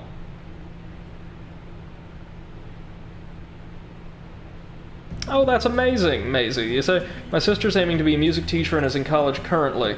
Fantastic. All the luck in the world to her. We need more folks who are passionate and engaged when it comes to teaching young people about the arts. Oh dear, oopsie. I aiming to become a chef, and later down the road I want to teach culinary arts to kids who need to find a safe outlet. That's amazing. Absolutely adore that. I don't know that there's a whole lot I can do, since I know next to nothing about the culinary arts aside from the fact that I'm like a passable home cook. But if you need any assistance with like general academics or the whole process of acclimating to or working with institutions in and around colleges, please feel free to reach out over Discord and let me know. I'd be happy to do whatever I can to help you. Having been in this environment now for over 5 years. Oh god, what is that? Oh my. What wasn't expecting that. Oh, and they track. Oh, sweet Jesus, they track. Okay.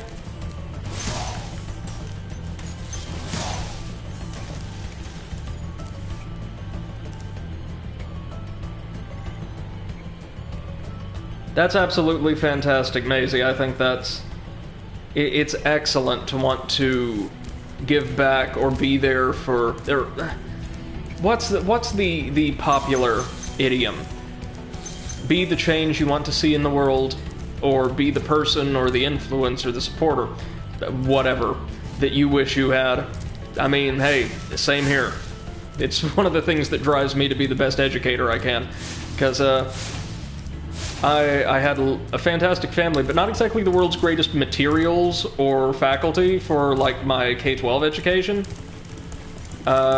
So I'm very passionate about providing people with quality, compassionate, and, like, involved education. Oh, and look at you, stunting like some kind of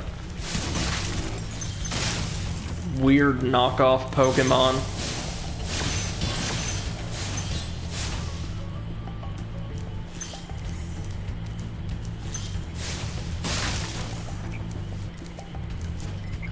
Okay.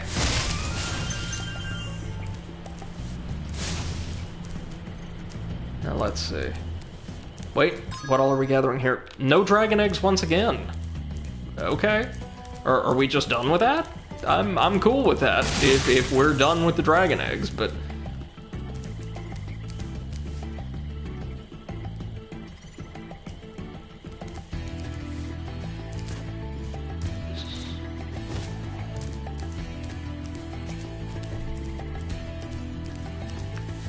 Oh good. More of these.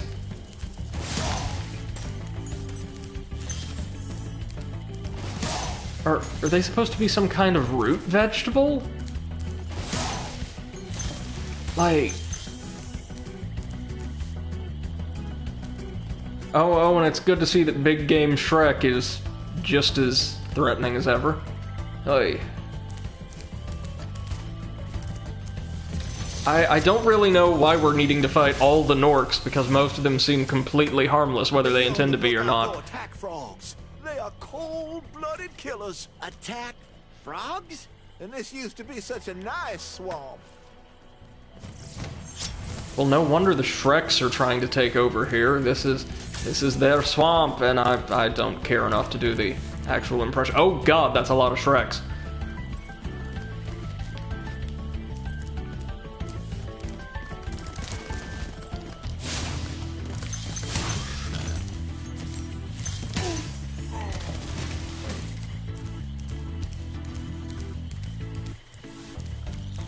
Okay, so I'm not thinking I can step on the lily pads. I'm thinking that would be a very, very poor decision. Instead, we're going to have to do a running jump here. MC2M says, my philosophy is life is often uncaring, but that doesn't mean you have to be. I tend to be a bit more optimistic in my outlook. I believe that people are generally good, and often do the very best they know or feel they're able to do to affect their own lives or the world around them positively. That very rarely do you find people who are willfully and intentionally antagonistic or willing to hurt or harm others for their own self-benefit. But instead what you have is a lot of folks who don't have the resources to be as benevolent or as productive or as kind as they want to be, or feel they don't, or don't even know how. So supporting one another and giving one another the resources, you know, be they physical, material, or emotional, requisite to be the best person that they can be, is really crucial, I think. If that makes sense. Okay. Yikes. I was so proud of myself for not just jumping straight down into the bog water. So, kudos to Spyro. Not the hardest game in the world, obviously, but it's got a little bit of bite to it. It is not a mindless platformer. Oh, and these guys are actually really fast if aggroed.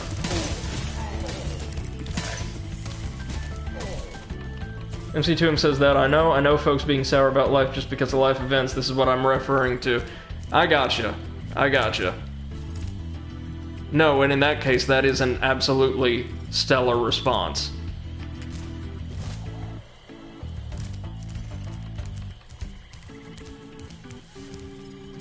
Can I make that jump? Yes, I can.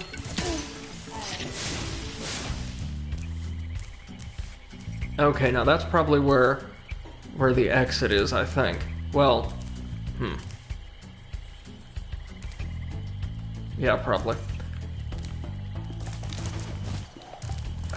Having to do, like, the charging glide always, like, just gets my blood pressure up. Oh, they just keep tracking you.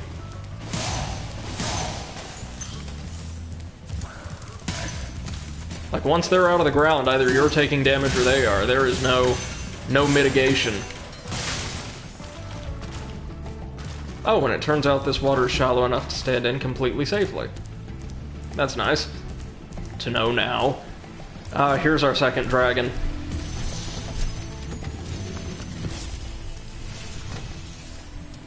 Thank you for releasing me.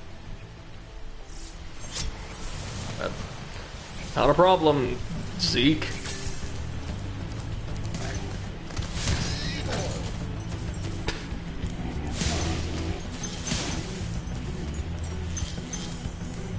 The enemies are either overwhelmingly powerful or, like, given on the particular encounter, the way they're all set up via VU. Like really daunting or kind of humorously inept. I kind of dig that, actually. So there's our exit portal. Oh. So unlike, I think it was the Rams, we cannot just butt straight through the boar's charges. Okay.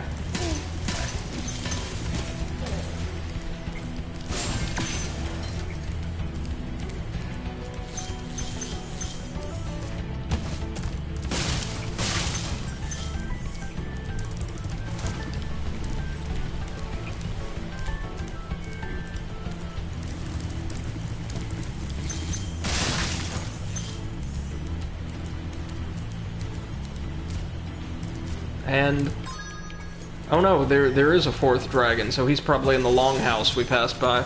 Oh, Bubba the dragon. Lovely. I'll tell you what to do with those creatures. Smash them, Spyro. Stamp them out and squish them and squash them. How about charge them and flame them? We are dragons after all.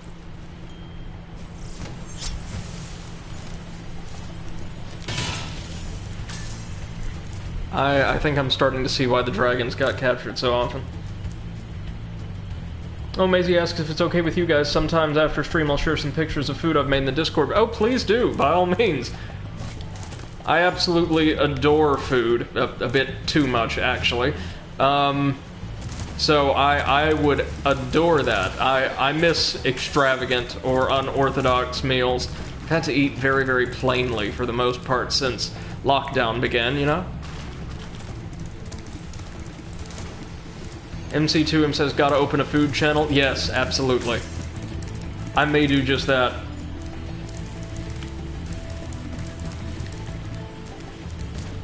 Alright, now how do we get back to the swamp?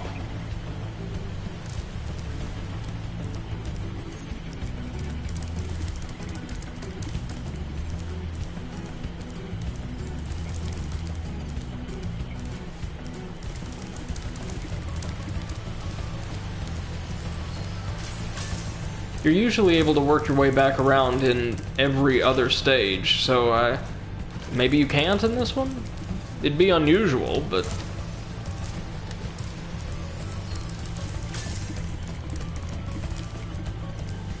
MC2M says there's a way up. Probably some updraft or something I missed.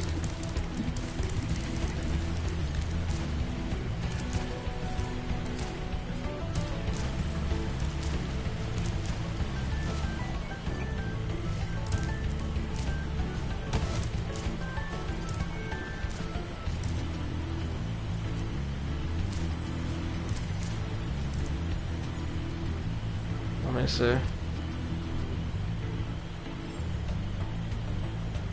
Oh yeah, Maisie, that would be great. I would love the assistance in expanding the Discord.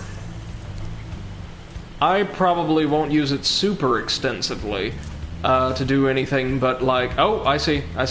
Share stream announcements and the like. But I would love to create a place where our little like audience can interact with each other. And me, of course.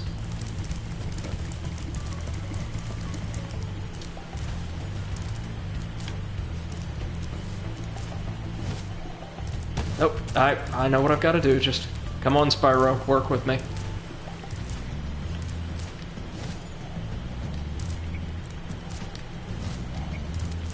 You don't want to end up caught in the same trash can they threw like KO the Kangaroo and Ty into, now do you?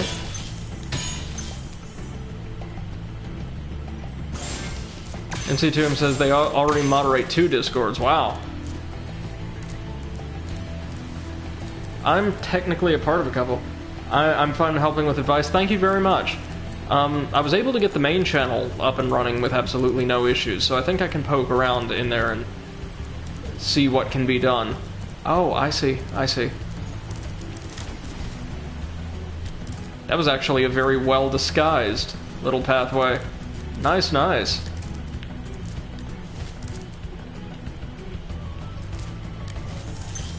Oh, this is gonna be fun.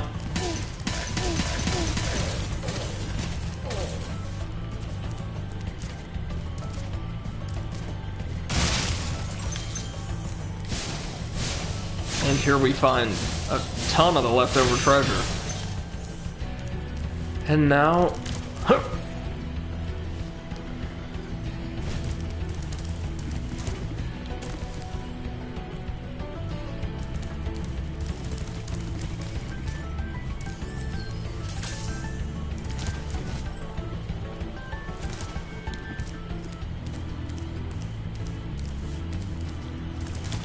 You know, by the standards of, like, a 3D action platformer at the time, this game is actually pretty deep.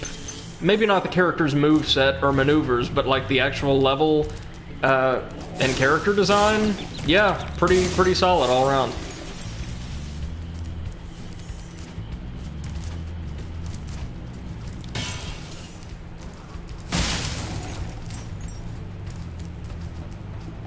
Oh dear.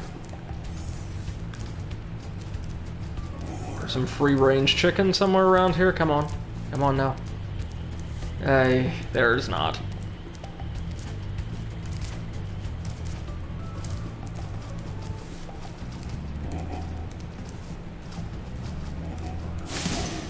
There we are.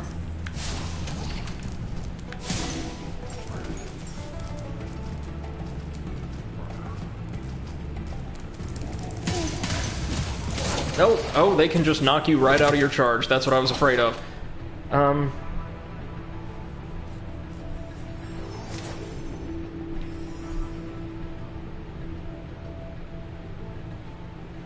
Oh, thank you very much, Maisie. I certainly will. And odds are I'll need both of you guys to provide me with some advice at some point if this platform continues to grow. Which, you know, here's hoping.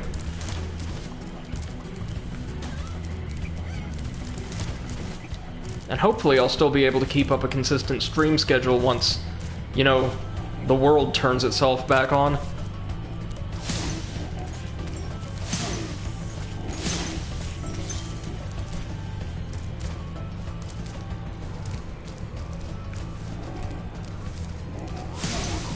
Oh.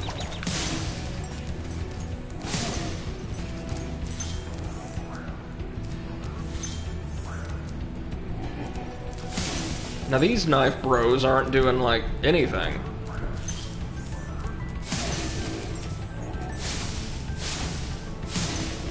That's what I was supposed to do. Whoops. They didn't charge me like the others.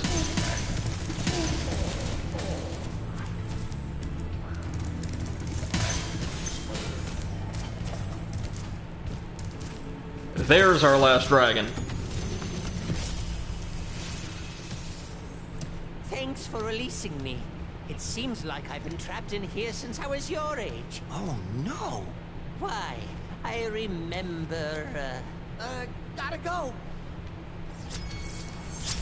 Maisie says, so far you've been doing an amazing job with everything. I'm sure you'll do well. It takes a while to get traction, and even so, sometimes you can gain a ton of new followers only to face a drought of viewers. Just don't give up and continue having fun. Will do. Thank you so much for your praise, really. It means the world. Glad to know that you guys are, well, enjoying the stream enough to tune in the first place. That means more than anything, really. And I only ever want to use this, of course, as a hobby. I don't see myself doing this commercially, nor would I ever want to monetize any of this stuff. I make it, or I should, once I get my credentials, make more than enough money grading papers until the end of time. Thank you so much. That's incredibly kind. And I just hope I continue to merit such evaluations. Oh, speaking of evaluations, oh lord, midterms for our accelerated course were in a few days ago. And I'm going to have to check with my boss to see how we're going to... Oh, crap. No. How we're going to go about grading those. Grading papers live stream. Oh, man. If I could, I would. I'm gonna die. It doesn't matter. We got our dragon. We got my loot. I don't care. If I could, I would, because I've never. This is true. Never in now 3 semesters read a single paper. Keep in mind, grading is most instructors' least favorite part of the job, even when it's good stuff. I've never read a single paper I did not enjoy. Not one.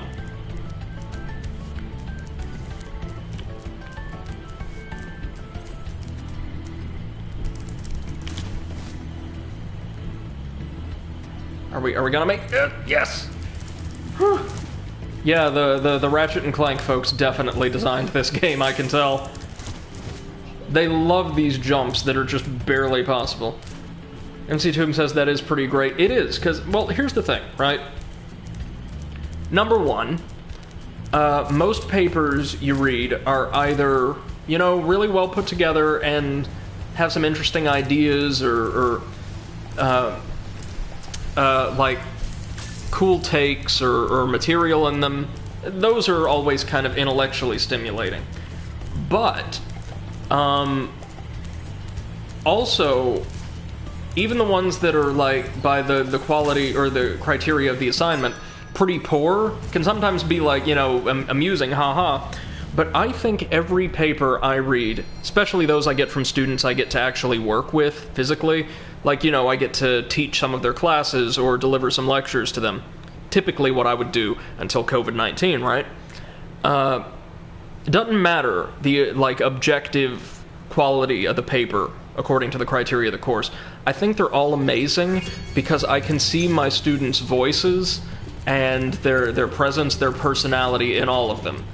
They're sharing themselves and their intellect and their understanding of the world with me, and no matter like how I end up having to mark that up, I always find it to be a really amazing experience to be able to engage in that kind of exchange with people. Maisie says, a great man once told me streaming should never feel like a job or chore, but it should be something you do for fun and enjoy with others. I agree, wholeheartedly, and I followed those words ever since. Maisie says, that's awesome. I'm sure you're a great teacher. Imagine if I ended up being your student somehow. We would have fun. All of my students, well, I'll put it this way. I've never received a negative evaluation to this day. Because first and foremost, I follow my boss's philosophy of respecting your students as human beings first, and really academic creatures last.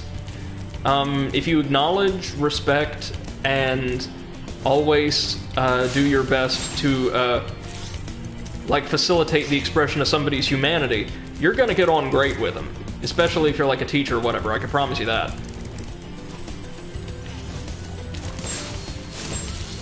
I remember the first class I taught, it was American History 2, so everything following the Civil War.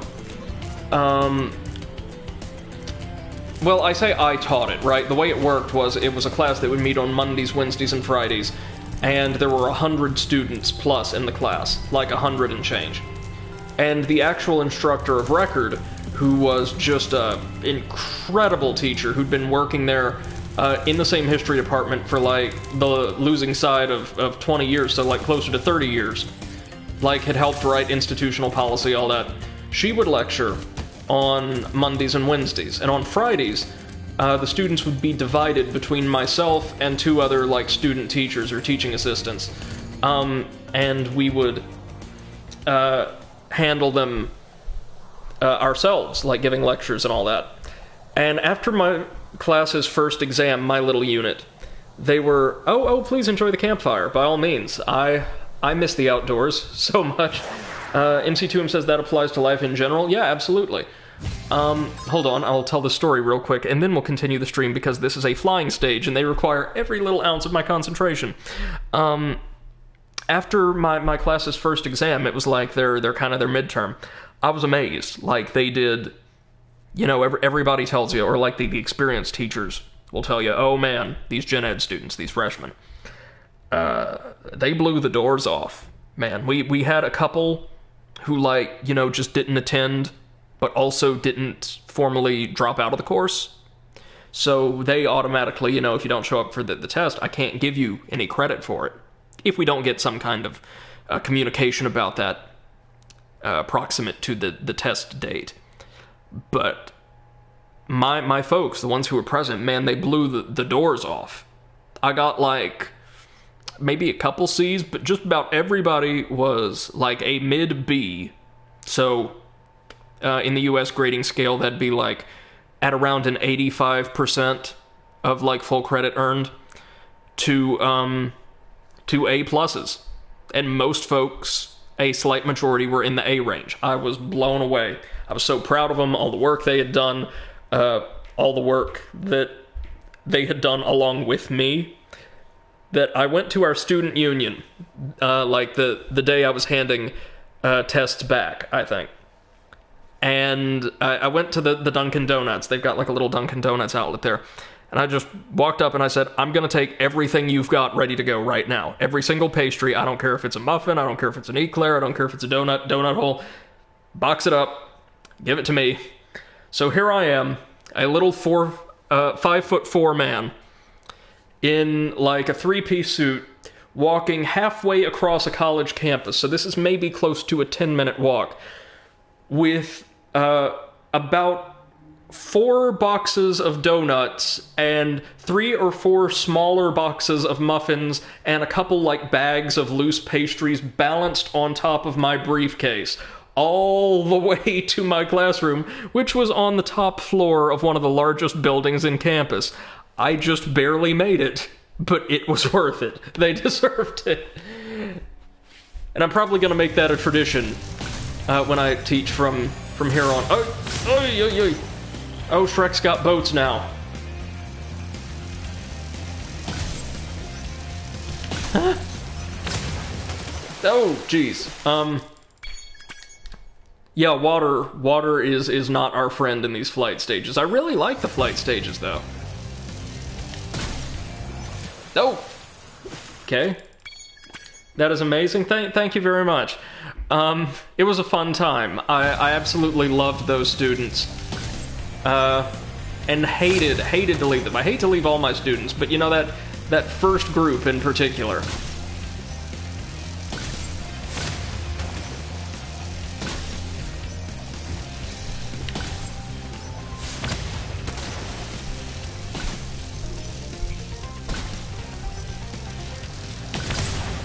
It's great that we can kind of multitask here. We can go after the riverboat Shreks and the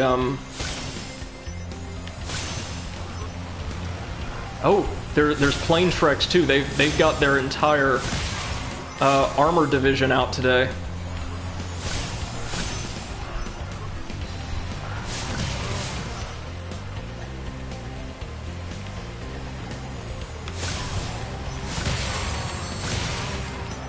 So it looks like the time limit isn't really the source of difficulty here. It's actually navigating these really cramped quarters and taking down all of the motorized Shreks. Oh, this is a really cool stage though, yo. Don't know if we can make it in time. But we will be damn close. Either way, no. But hey, we've just about got it. Just about got it.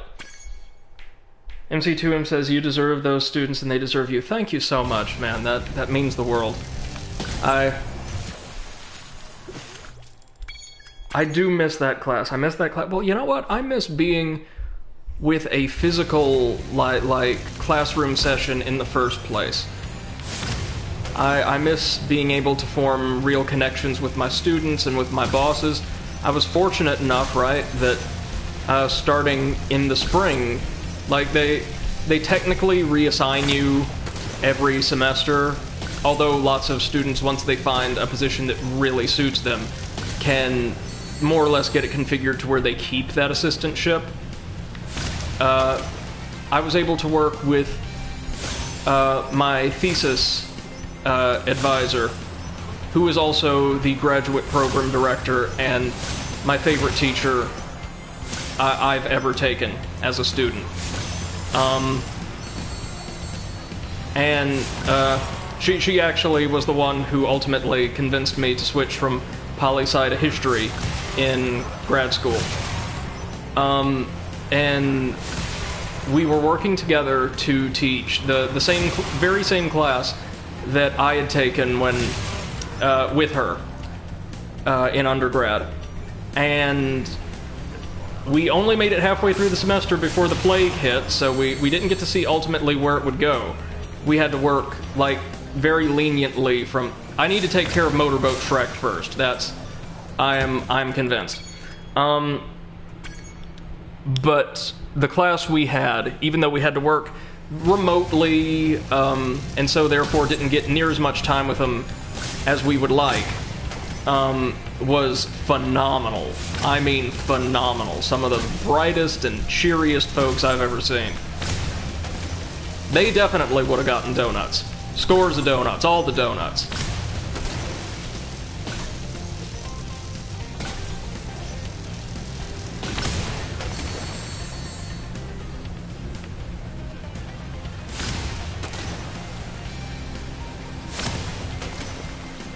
Nope. There we go.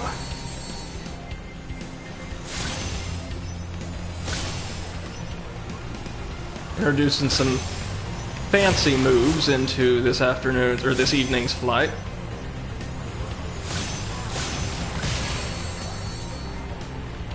Whew, that was really, really close. Ah.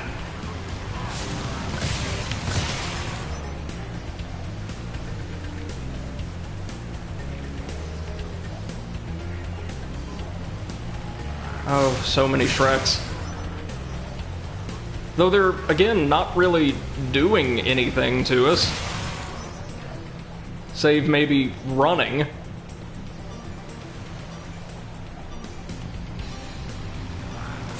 There we go. MC2M says, students, you are now donuts. That's... I'll have to, like, write that exact quote down and keep it in my back pocket for whenever we return to campus.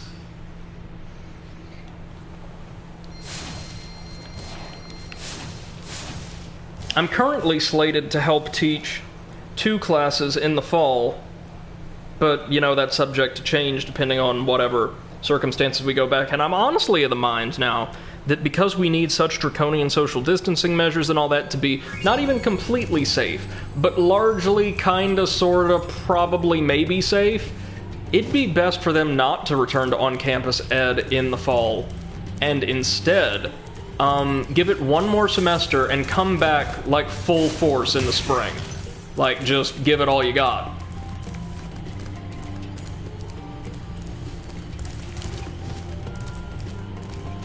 Alright.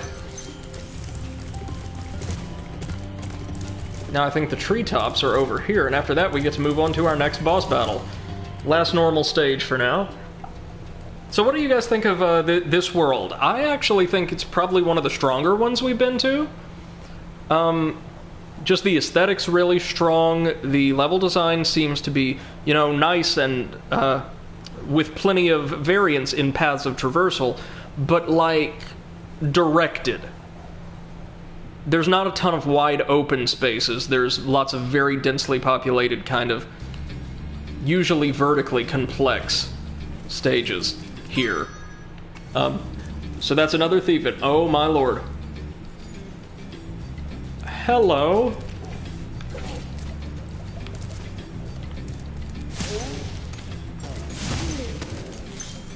You guys have some very complicated architecture.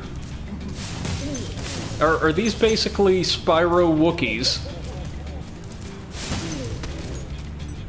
Well, I see Wookiee, but I also see in like their posture, I'm definitely getting mugshot vibes from Sly Cooper and the Thievius Raccoonus. Also, technically Sly 3 Band of Thieves. He was this, like the second villain introduced in that series.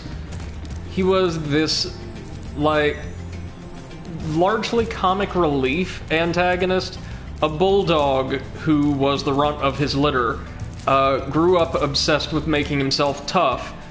Toughness defined by all of the gangster movies he watched as like a teenager. And eventually, like, bulked himself up. Roided himself up to the point where he had to walk around on his knuckles, and with like his lower body just kind of pitifully swinging between his arms. Very distinctive, cool character design for Mugshot, and probably one of my favorite recurring characters in the Sly Cooper series. Shows up as a villain a fair few times, actually, one of very few characters to do so.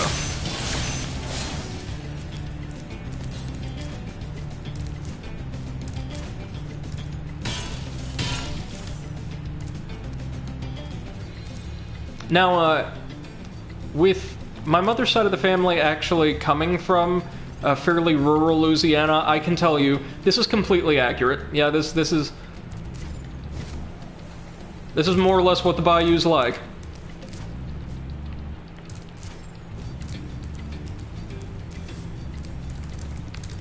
Like, just think indoor, but with really savory, spicy foods.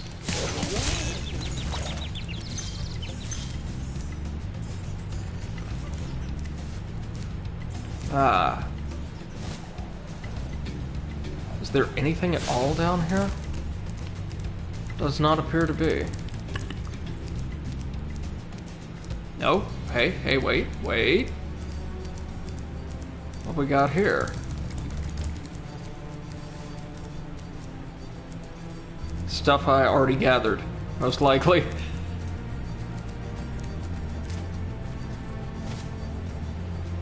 This is an absolutely enthralling looking area.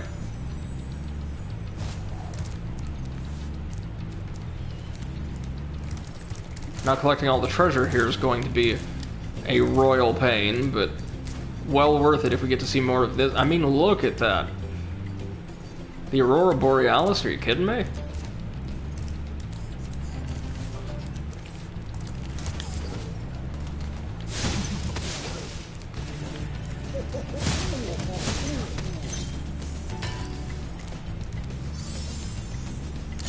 We already cracked open the chest, that's a good sign.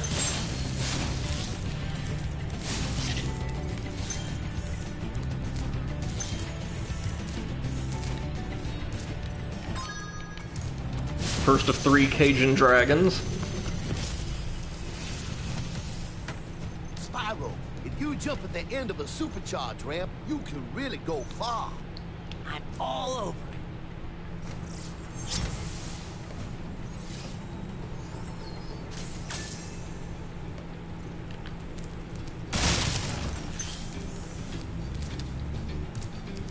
Oh wait, I'm sorry, it just occurred to me what he said. More supercharging. Oh no. Well, let's explore the ramp first to make sure we know exactly what's expected of us. Okay, that's very straightforward. Okay. This much I can probably handle without killing Spyro. Probably.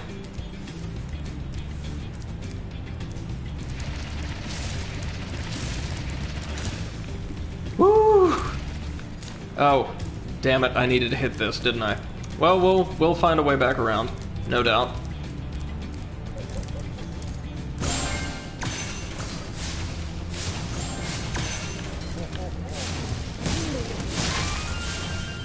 So we've gotten a lot of use out of the supercharge, but very little out of the super flame. I guess because it's mechanically much simpler, but still.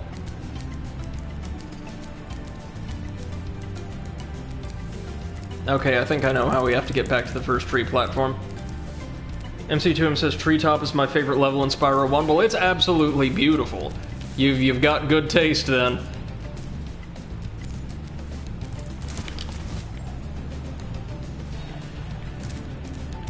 I love, like, the aurora moving across the sky. This is just eye candy, the whole game is, really.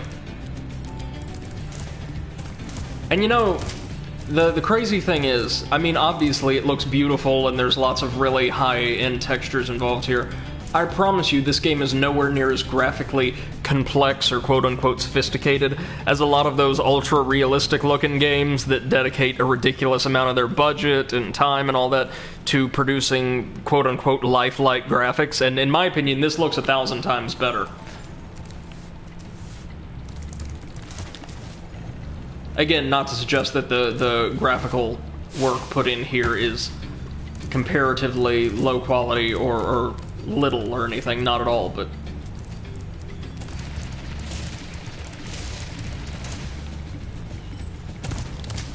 Are you kidding me? He automatically kind of jumped again just as soon as I touched down. So note to self, don't hold down the X button. Or don't hold it down that long.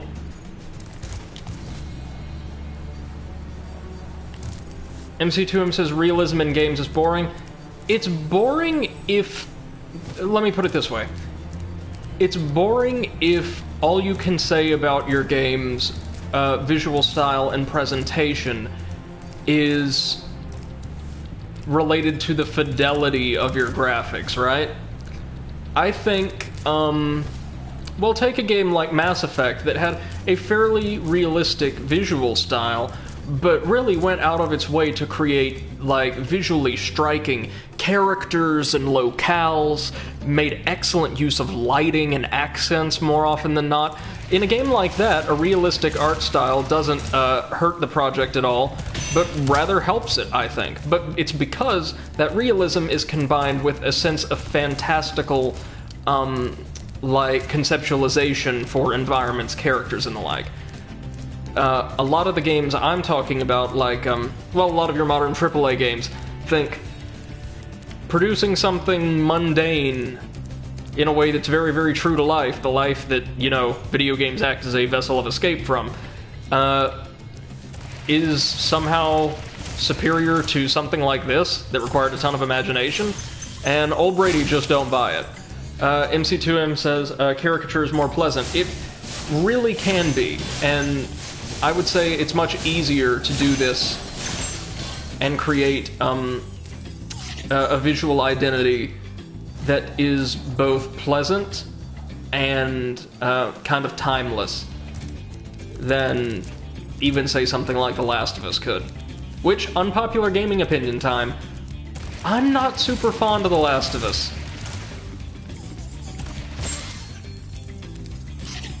I played a fair bit of the first game and thought it was okay. Like, not fantastic. It played very cleanly, but... What the... What? My glide just stopped as soon as I turned around. That was weird.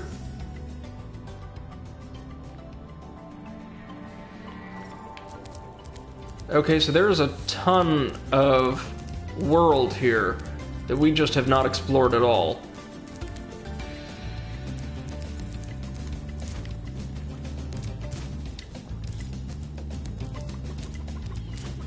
And C2M says, the truth is when I see a game selling on the graphics, I generally look the other way. Yeah, again, like, if the fidelity of the graphics alone is the selling point, that's generally not a good sign, in my book. Now, again, if they say, look at how well we were able to realize this, like, really inventive world with high-quality graphics, that's another matter entirely. Unfortunately, that ain't the case all too often. MC2M say, because graphics cost a lot to be well done.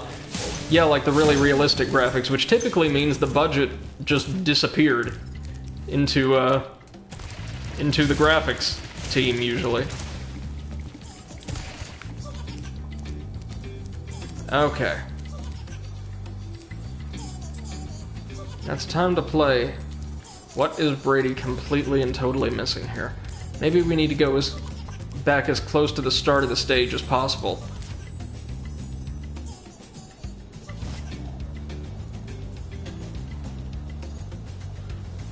Because we've only found, yeah, one of 3 dragons.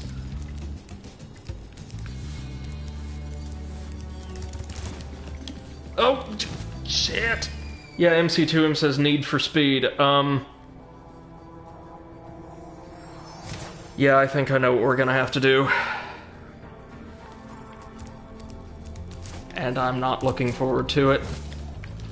Oh, at all.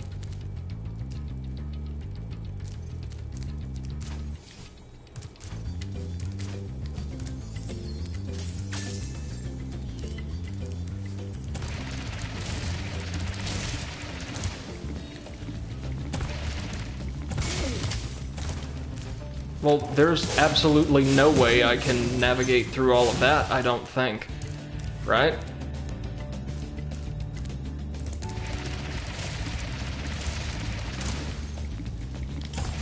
Yeah, no, there's not. MC2M says, indeed. I'm gonna have to find a way.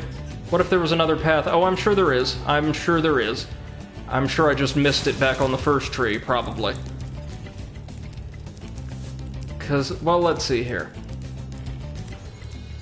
I don't think I can reach that. I know I can't. So that's not our answer.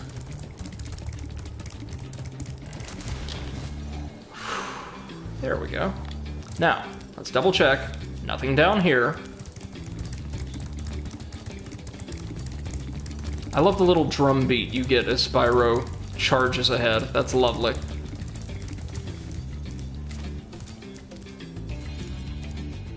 Nothing here, of course. Okay, so back up we go. This is a very nice little level. So here we are at the start of the level, and we're walking around, and we're walking around, and... Oh hell, is there something up here? Is there something I missed over here? Yes, yes there is. I came over here hunting for treasure earlier, but just totally checked out, because of course I did. Yeah, here we go. How in the blue hell did I miss this? Okay. So we probably got all the treasure over here. Oh, I know what happened. I probably did that thing I do a million times, where I reach a path like this, I see the dragon statue and all the treasure, and I think, oh, this is the way we're intended to go, so I'm gonna head back down and make sure I collect everything along what is certainly the secondary path. And of course, it's never the secondary path.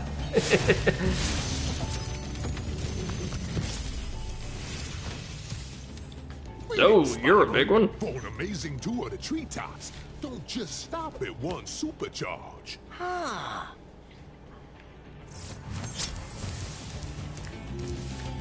Hint, hint.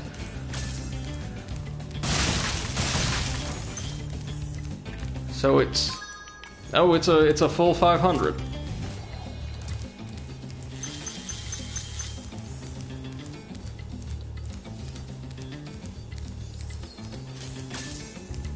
Alright. Let's do this thing.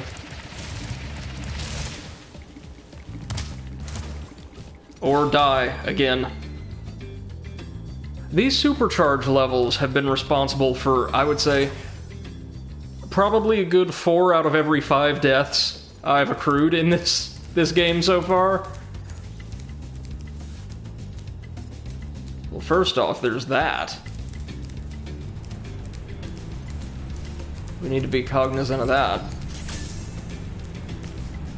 Anything over here? No?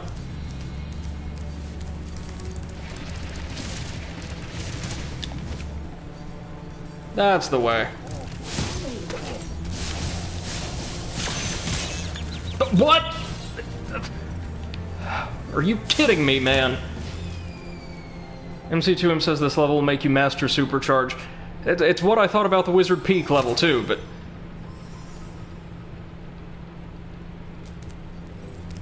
Right, let's try that again.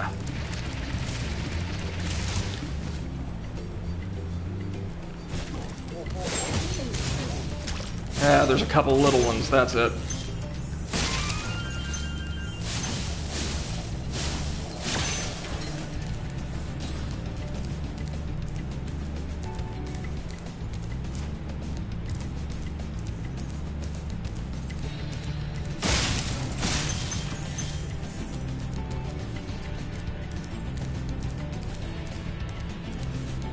Okay. So all this is new, but ultimately we want to get over there. Somehow.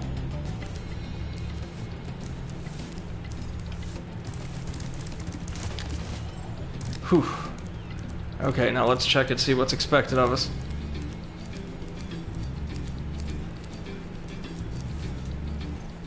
Oh yeah, this is definitely an old school platformer level. We've got one mechanic and we're just going to drill it into your skull.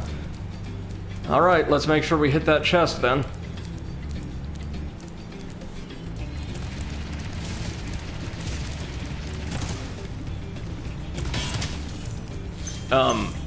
Okay, there we go.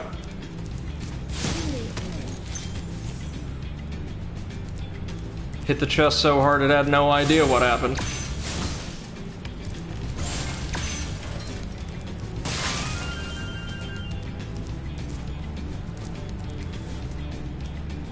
Now then, I know what we're intended to do.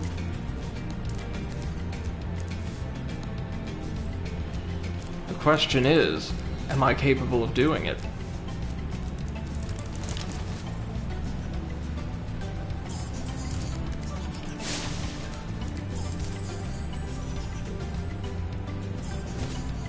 We are going to have to carry a supercharge between several of those platforms. And that, friends, is a very, very tall order. And we've got to find a way to free that last dragon somehow.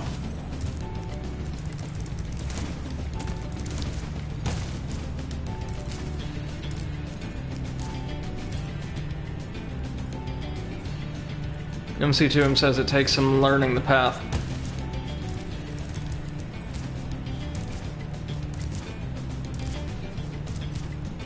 I've noticed you really tend to gravitate towards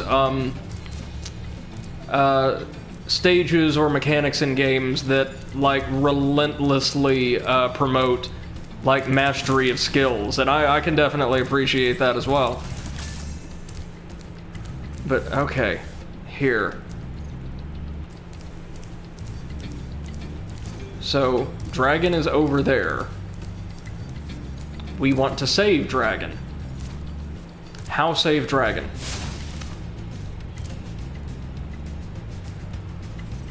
Probably best not to think about that right now and instead try to make it to that plateau.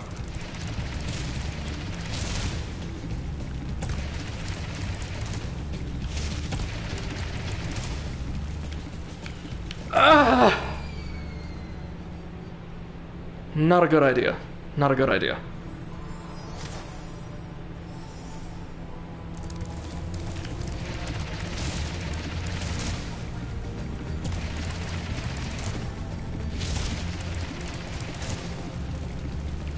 What the? Oh, no. MC2 says to me, life's only entertaining when it's spiced up. I can agree.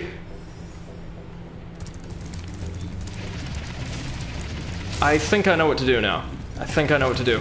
We're not supposed to jump here. We were supposed to jump there. Look to the right. Oh, we're supposed to take, like, the right path? Oh, it's supposed to be one continuous charge with very few jumps. I gotcha. Well, I will tell you this, I could tell this is going to feel exhilarating when this is all said and done. I've got the idea, though. I've got the idea.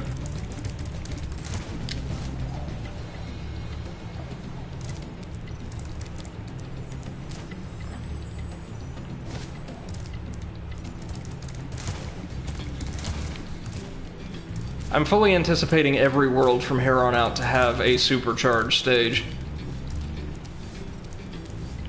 Oh, welcome back, Maisie. We've made, well, precious little progress. We're about to get out of the treetops, I think. Provided I do this confidently. Alright, and away we go.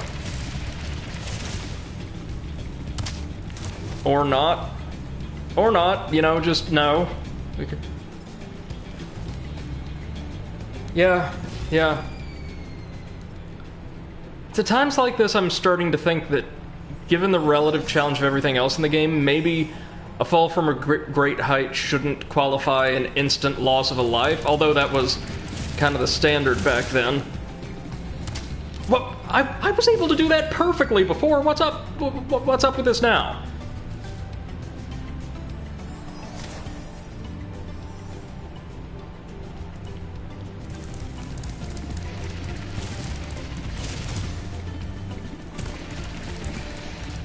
Ah, Christ. I know what I'm going to have to do, and this is going to be ridiculous. Though I'm guessing catching the egg thief sans egg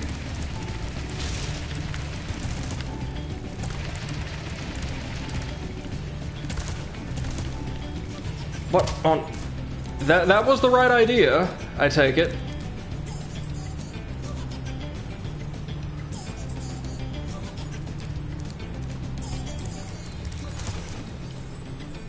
No? What?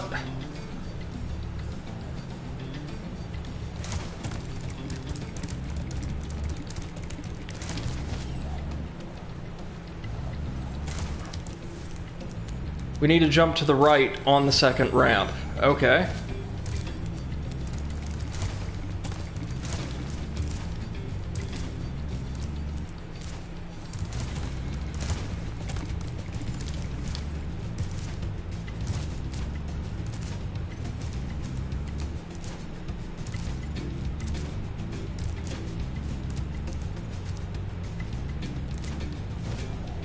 Okay.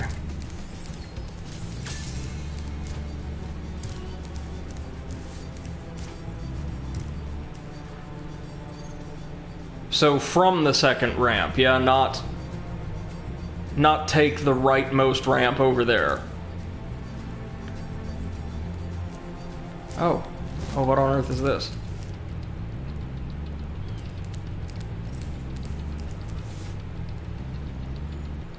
Ah, I see.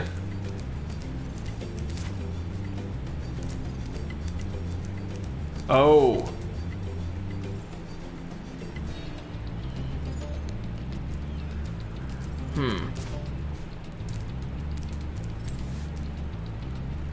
Ah, I see.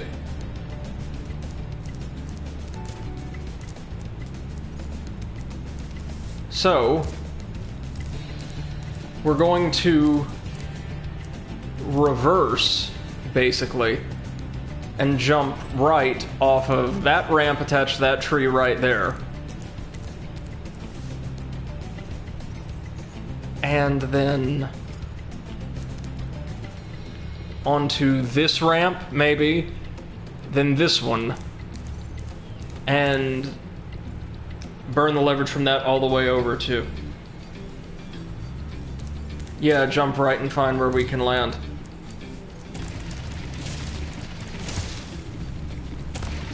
Well, okay, we're going to slow down first, just to try and learn this.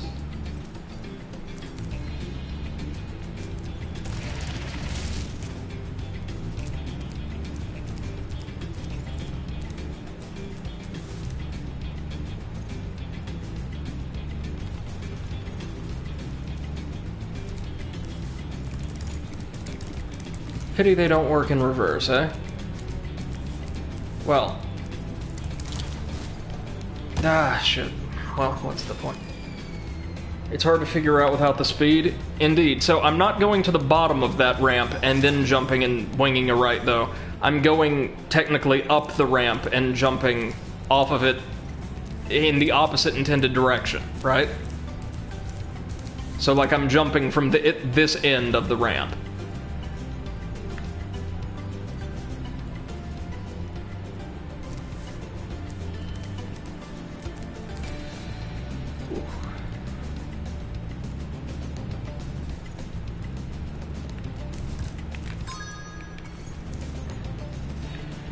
We do go down the second ramp, okay.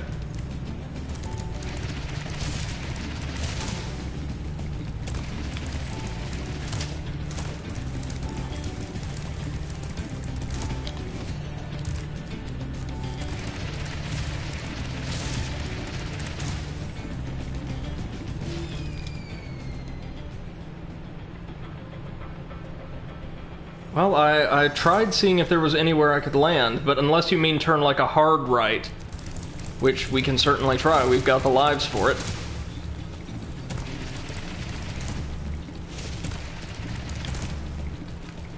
Oh! Oh, I think I see.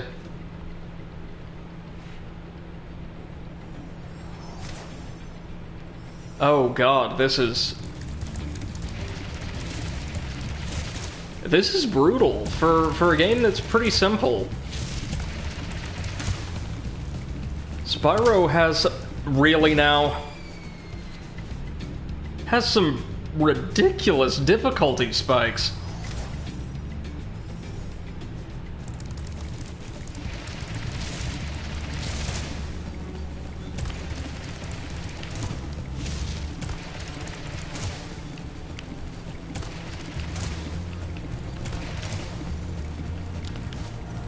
Oh, there we go. Thank you very much for the assistance. And now this guy is totally helpless, as he should be.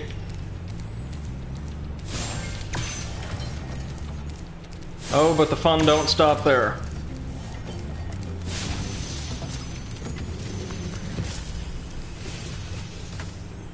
That was quite a ride, Spyro. You learned a lot since you were a young glider.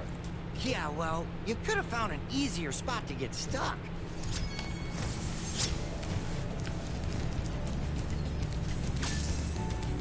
But now we're going to have to do all that again.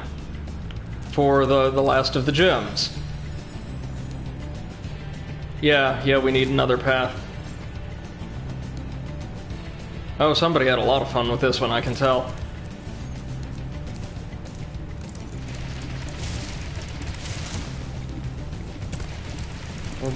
We're just going to try something right now. And it didn't work. Okay, so... that doesn't seem to serve a purpose. But... my god, I'm going to have to find a way... Ah! I think I've got it. I'm going to have to work my way back down here and jump from there, with the speed of several ramps accumulated. Oh, this... I don't know if this one's going to be easier or much, much harder. Actually, looks like it might be a little easier.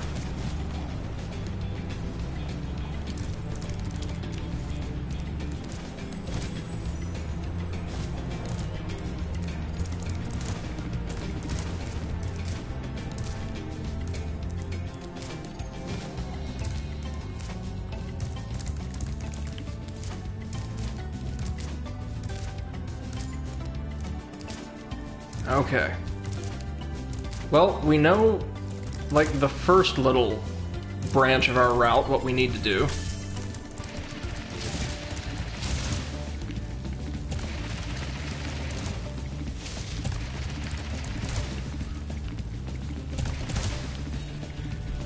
Oh, whoops. Wrong way, but we got a trophy, launch date.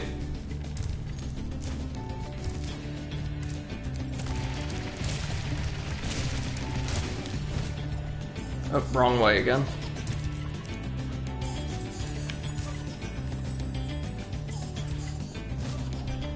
Yeah, this is an unusually tricky stage. Mascot platformers did not used to mess around.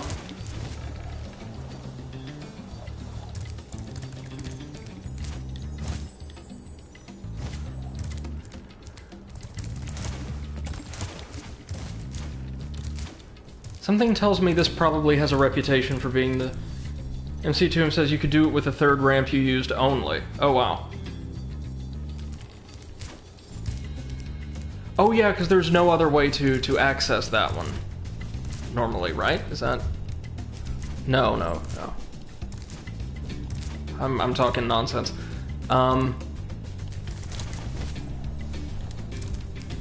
We'll give this a go.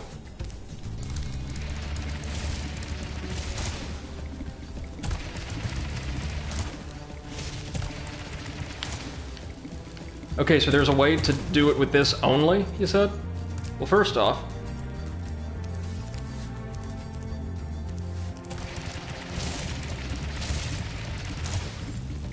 Ah, here we go.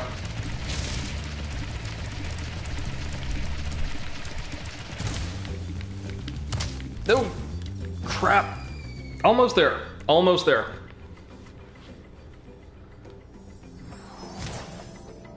Something tells me this has a reputation as being one of the harder levels in this game.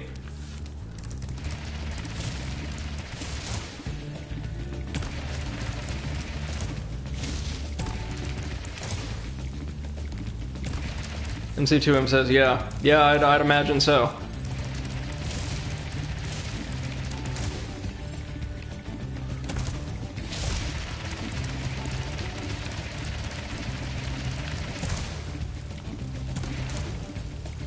Right idea, wrong ramp. That's fine, that's fine. I'm happy with that, that's fine. I've got to go left instead of right. And we'll get it.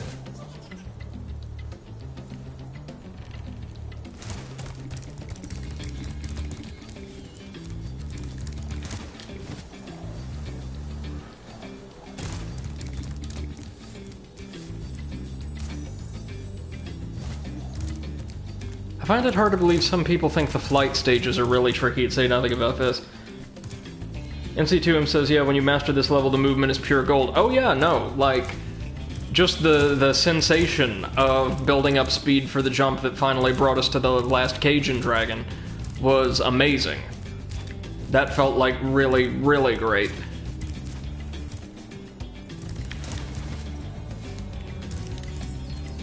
At least we've got a beautiful environment to slowly bang our heads against the wall in.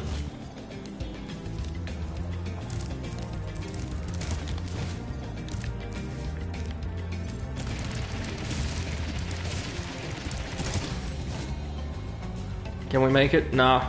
I tried to get smart. Oh well. It's not like we haven't already thrown, like, you know, nearly 20 lives down the tubes in this stage.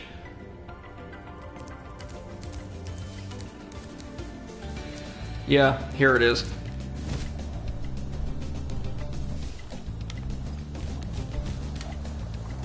They gave me all these lives, and I never realized I'd need them all for, like, 2 stages, and both of them involve the damn supercharge.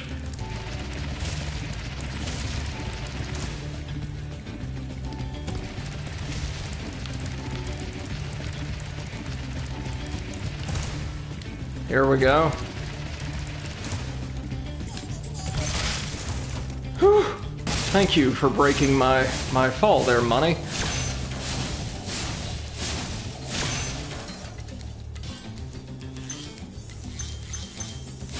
Spyro's lovely little golden airbag.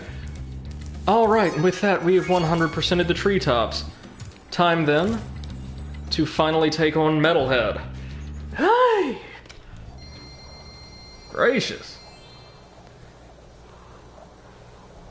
You know, I thought that world was generally a little too straightforward. MC2M says, there we go, I'm gone to sleep. Alright, thanks so much for stopping by this evening, man. Appreciate it. Appreciate you as always, and thanks for all the help. We're gonna take down this boss and then probably call it for the evening. We'll be back tomorrow, of course, at 6. Well, yeah, probably at 6 to tidy things up. Alright, folks, Metalhead. Time for the boss. If Spyro bosses have taught us anything thus far, it's not to get our hopes up for a great deal challenge, which is fine, given what we just came from.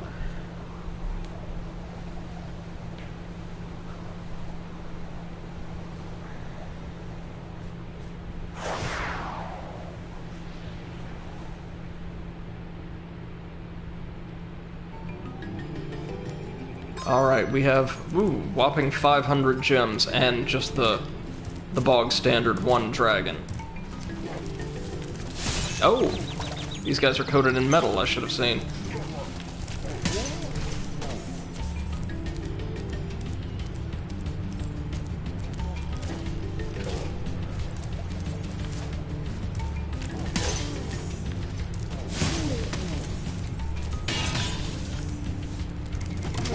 Oop.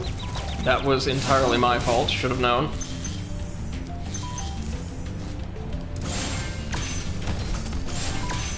There we are.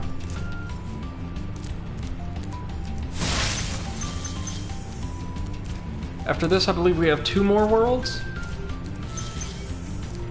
So, hopefully we can either take care of them tomorrow or get right up to the finale tomorrow, if we don't complete the game outright. I've absolutely loved my first experience with Spyro, though. It's an adorable little game.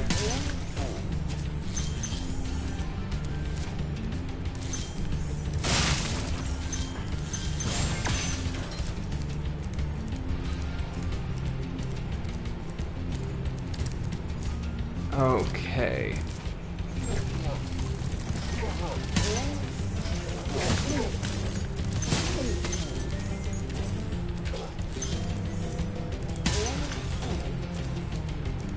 It's weird that these guys, instead of the high-tech Shreks, are the principal enemies here. Especially given that Metalhead has apparently set up that massive energy generator right here. Alright, I see a bunch of chests and gems scattered across these towers, so we're gonna have to find a way to get up there. First things first, let's free the last of the Cajun dragons.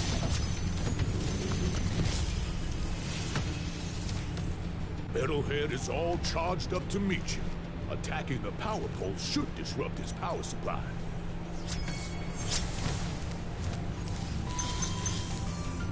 Ah, this is Metalhead, I take it. Interesting. Looks a little bit more robust than most of our bosses.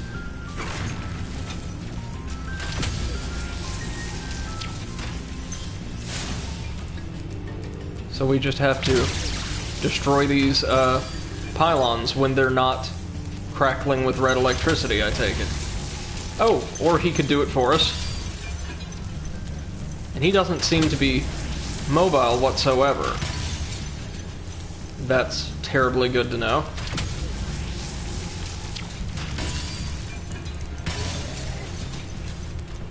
And he retreats. Excellent. Well, this is a little more involved than the previous boss fights. We actually have to do some work to cause him to retreat. Good stuff, good stuff. Now I want to see real quick if there ain't something I can do out in the courtyard to get to those towers. Oh, no. We are locked in.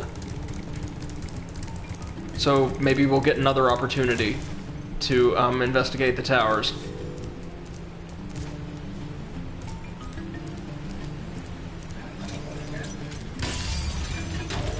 Oh, and now he's just throwing apes at us. That's an interesting mode of attack.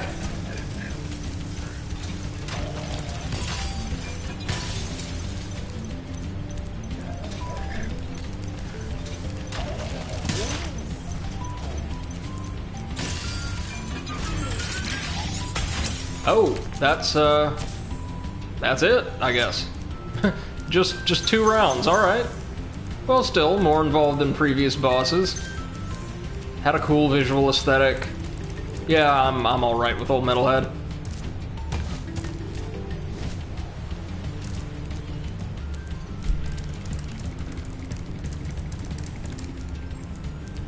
So there's the exit portal, but we ain't going there just yet. Oh no.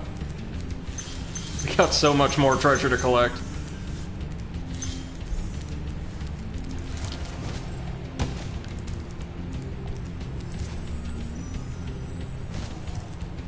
Alright then.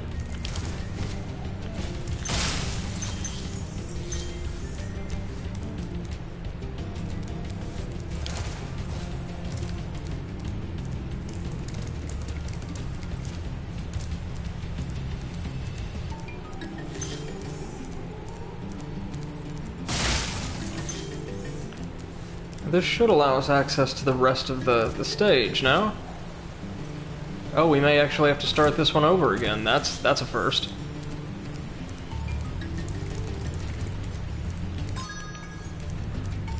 Yeah, because there's a ton of gems out in that first courtyard.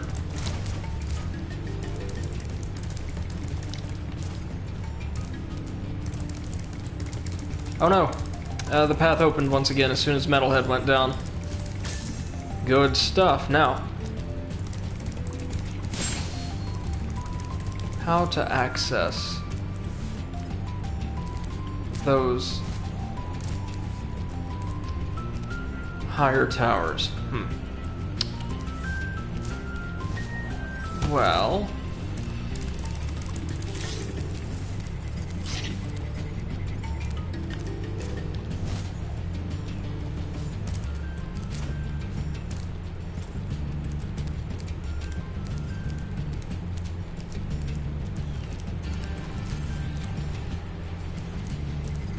got to be something here I'm missing, some kind of overlook that'll allow us to glide from one tower to the next. Yeah?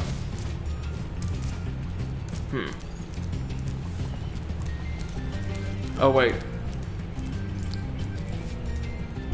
Yeah, if only there was some way of getting right up here.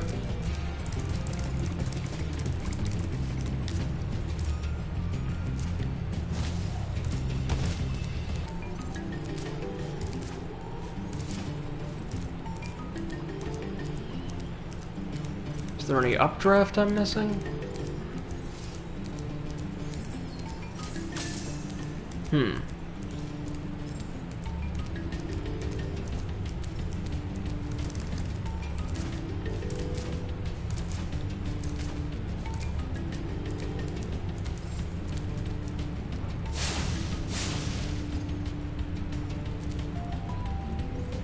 Nothing we can do from here that I can see, anyway.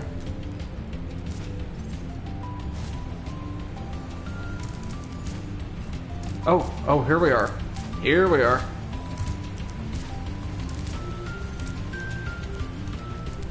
Oh, well, not exactly what we were looking for, but way more loot anyway.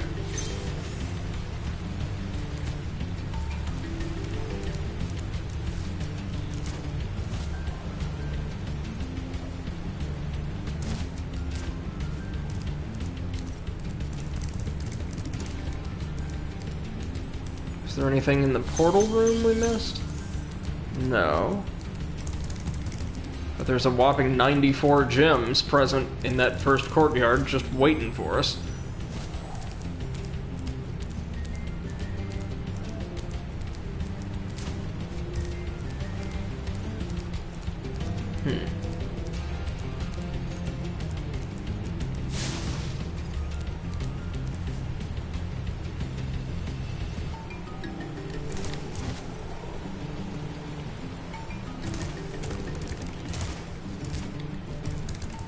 Okay, so the answer is clearly actually in that entrance area, and I'm just missing it, which is not surprising, but there's only so many different things it could be.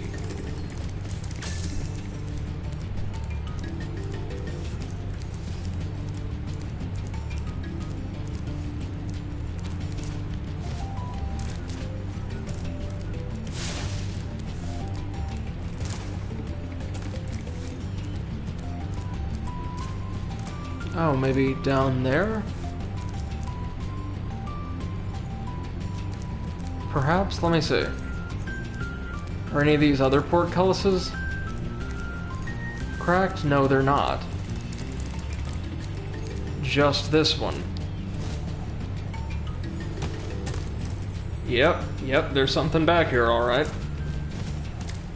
Haha.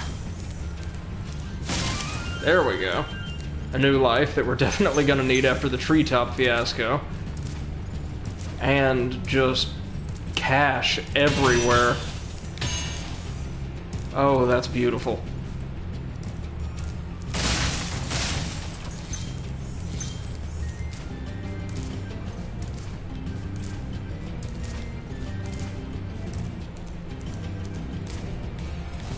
Oh wait, that was our key. That was our key.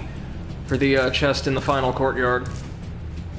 This stage is a very interesting change of pace for the sort of pseudo-Mesoamerican pseudo-bayou stage. It's a like stereotypical Western style castle.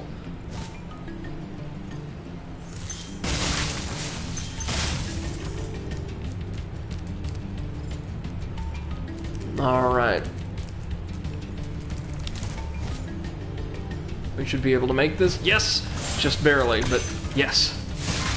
And one more extra life. Lovely. They take them away quick, but restore them just as.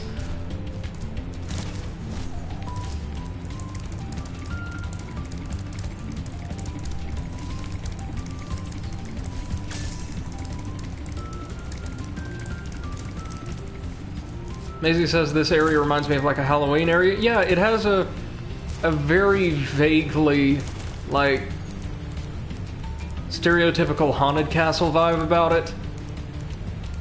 Or almost something you would see out of an exaggerated rendition of Frankenstein. Yeah, no, I can definitely see that.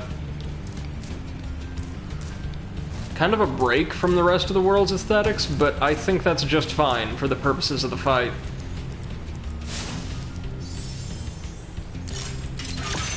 And there we are. That should be everything. Yes, it is. And we've earned the trophy Gems in the Rough. Again, just a ridiculous amount of trophies in this game. And with that, we are set to head on back and move on to the 5th of the game's 6 homeworlds. After that, as soon as we take a look around the new homeworld, I'm afraid I'll have to call it for the evening. I've been streaming, goodness gracious, something cumulatively, close to 5.5 hours today, which is insane. Normally I consider myself lucky if I make it to 3. Alright, so let's go see our pilot, who is on the other side of the ziggurat, I think.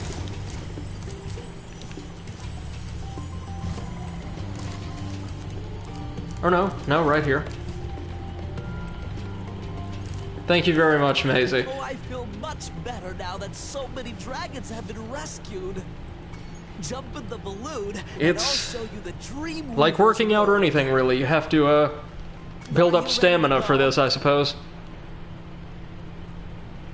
Sure, the Dreamweavers. That sounds like a suitably unusual kind of world for us to enter as we near the end of the game. Hopefully something a little bit weirder.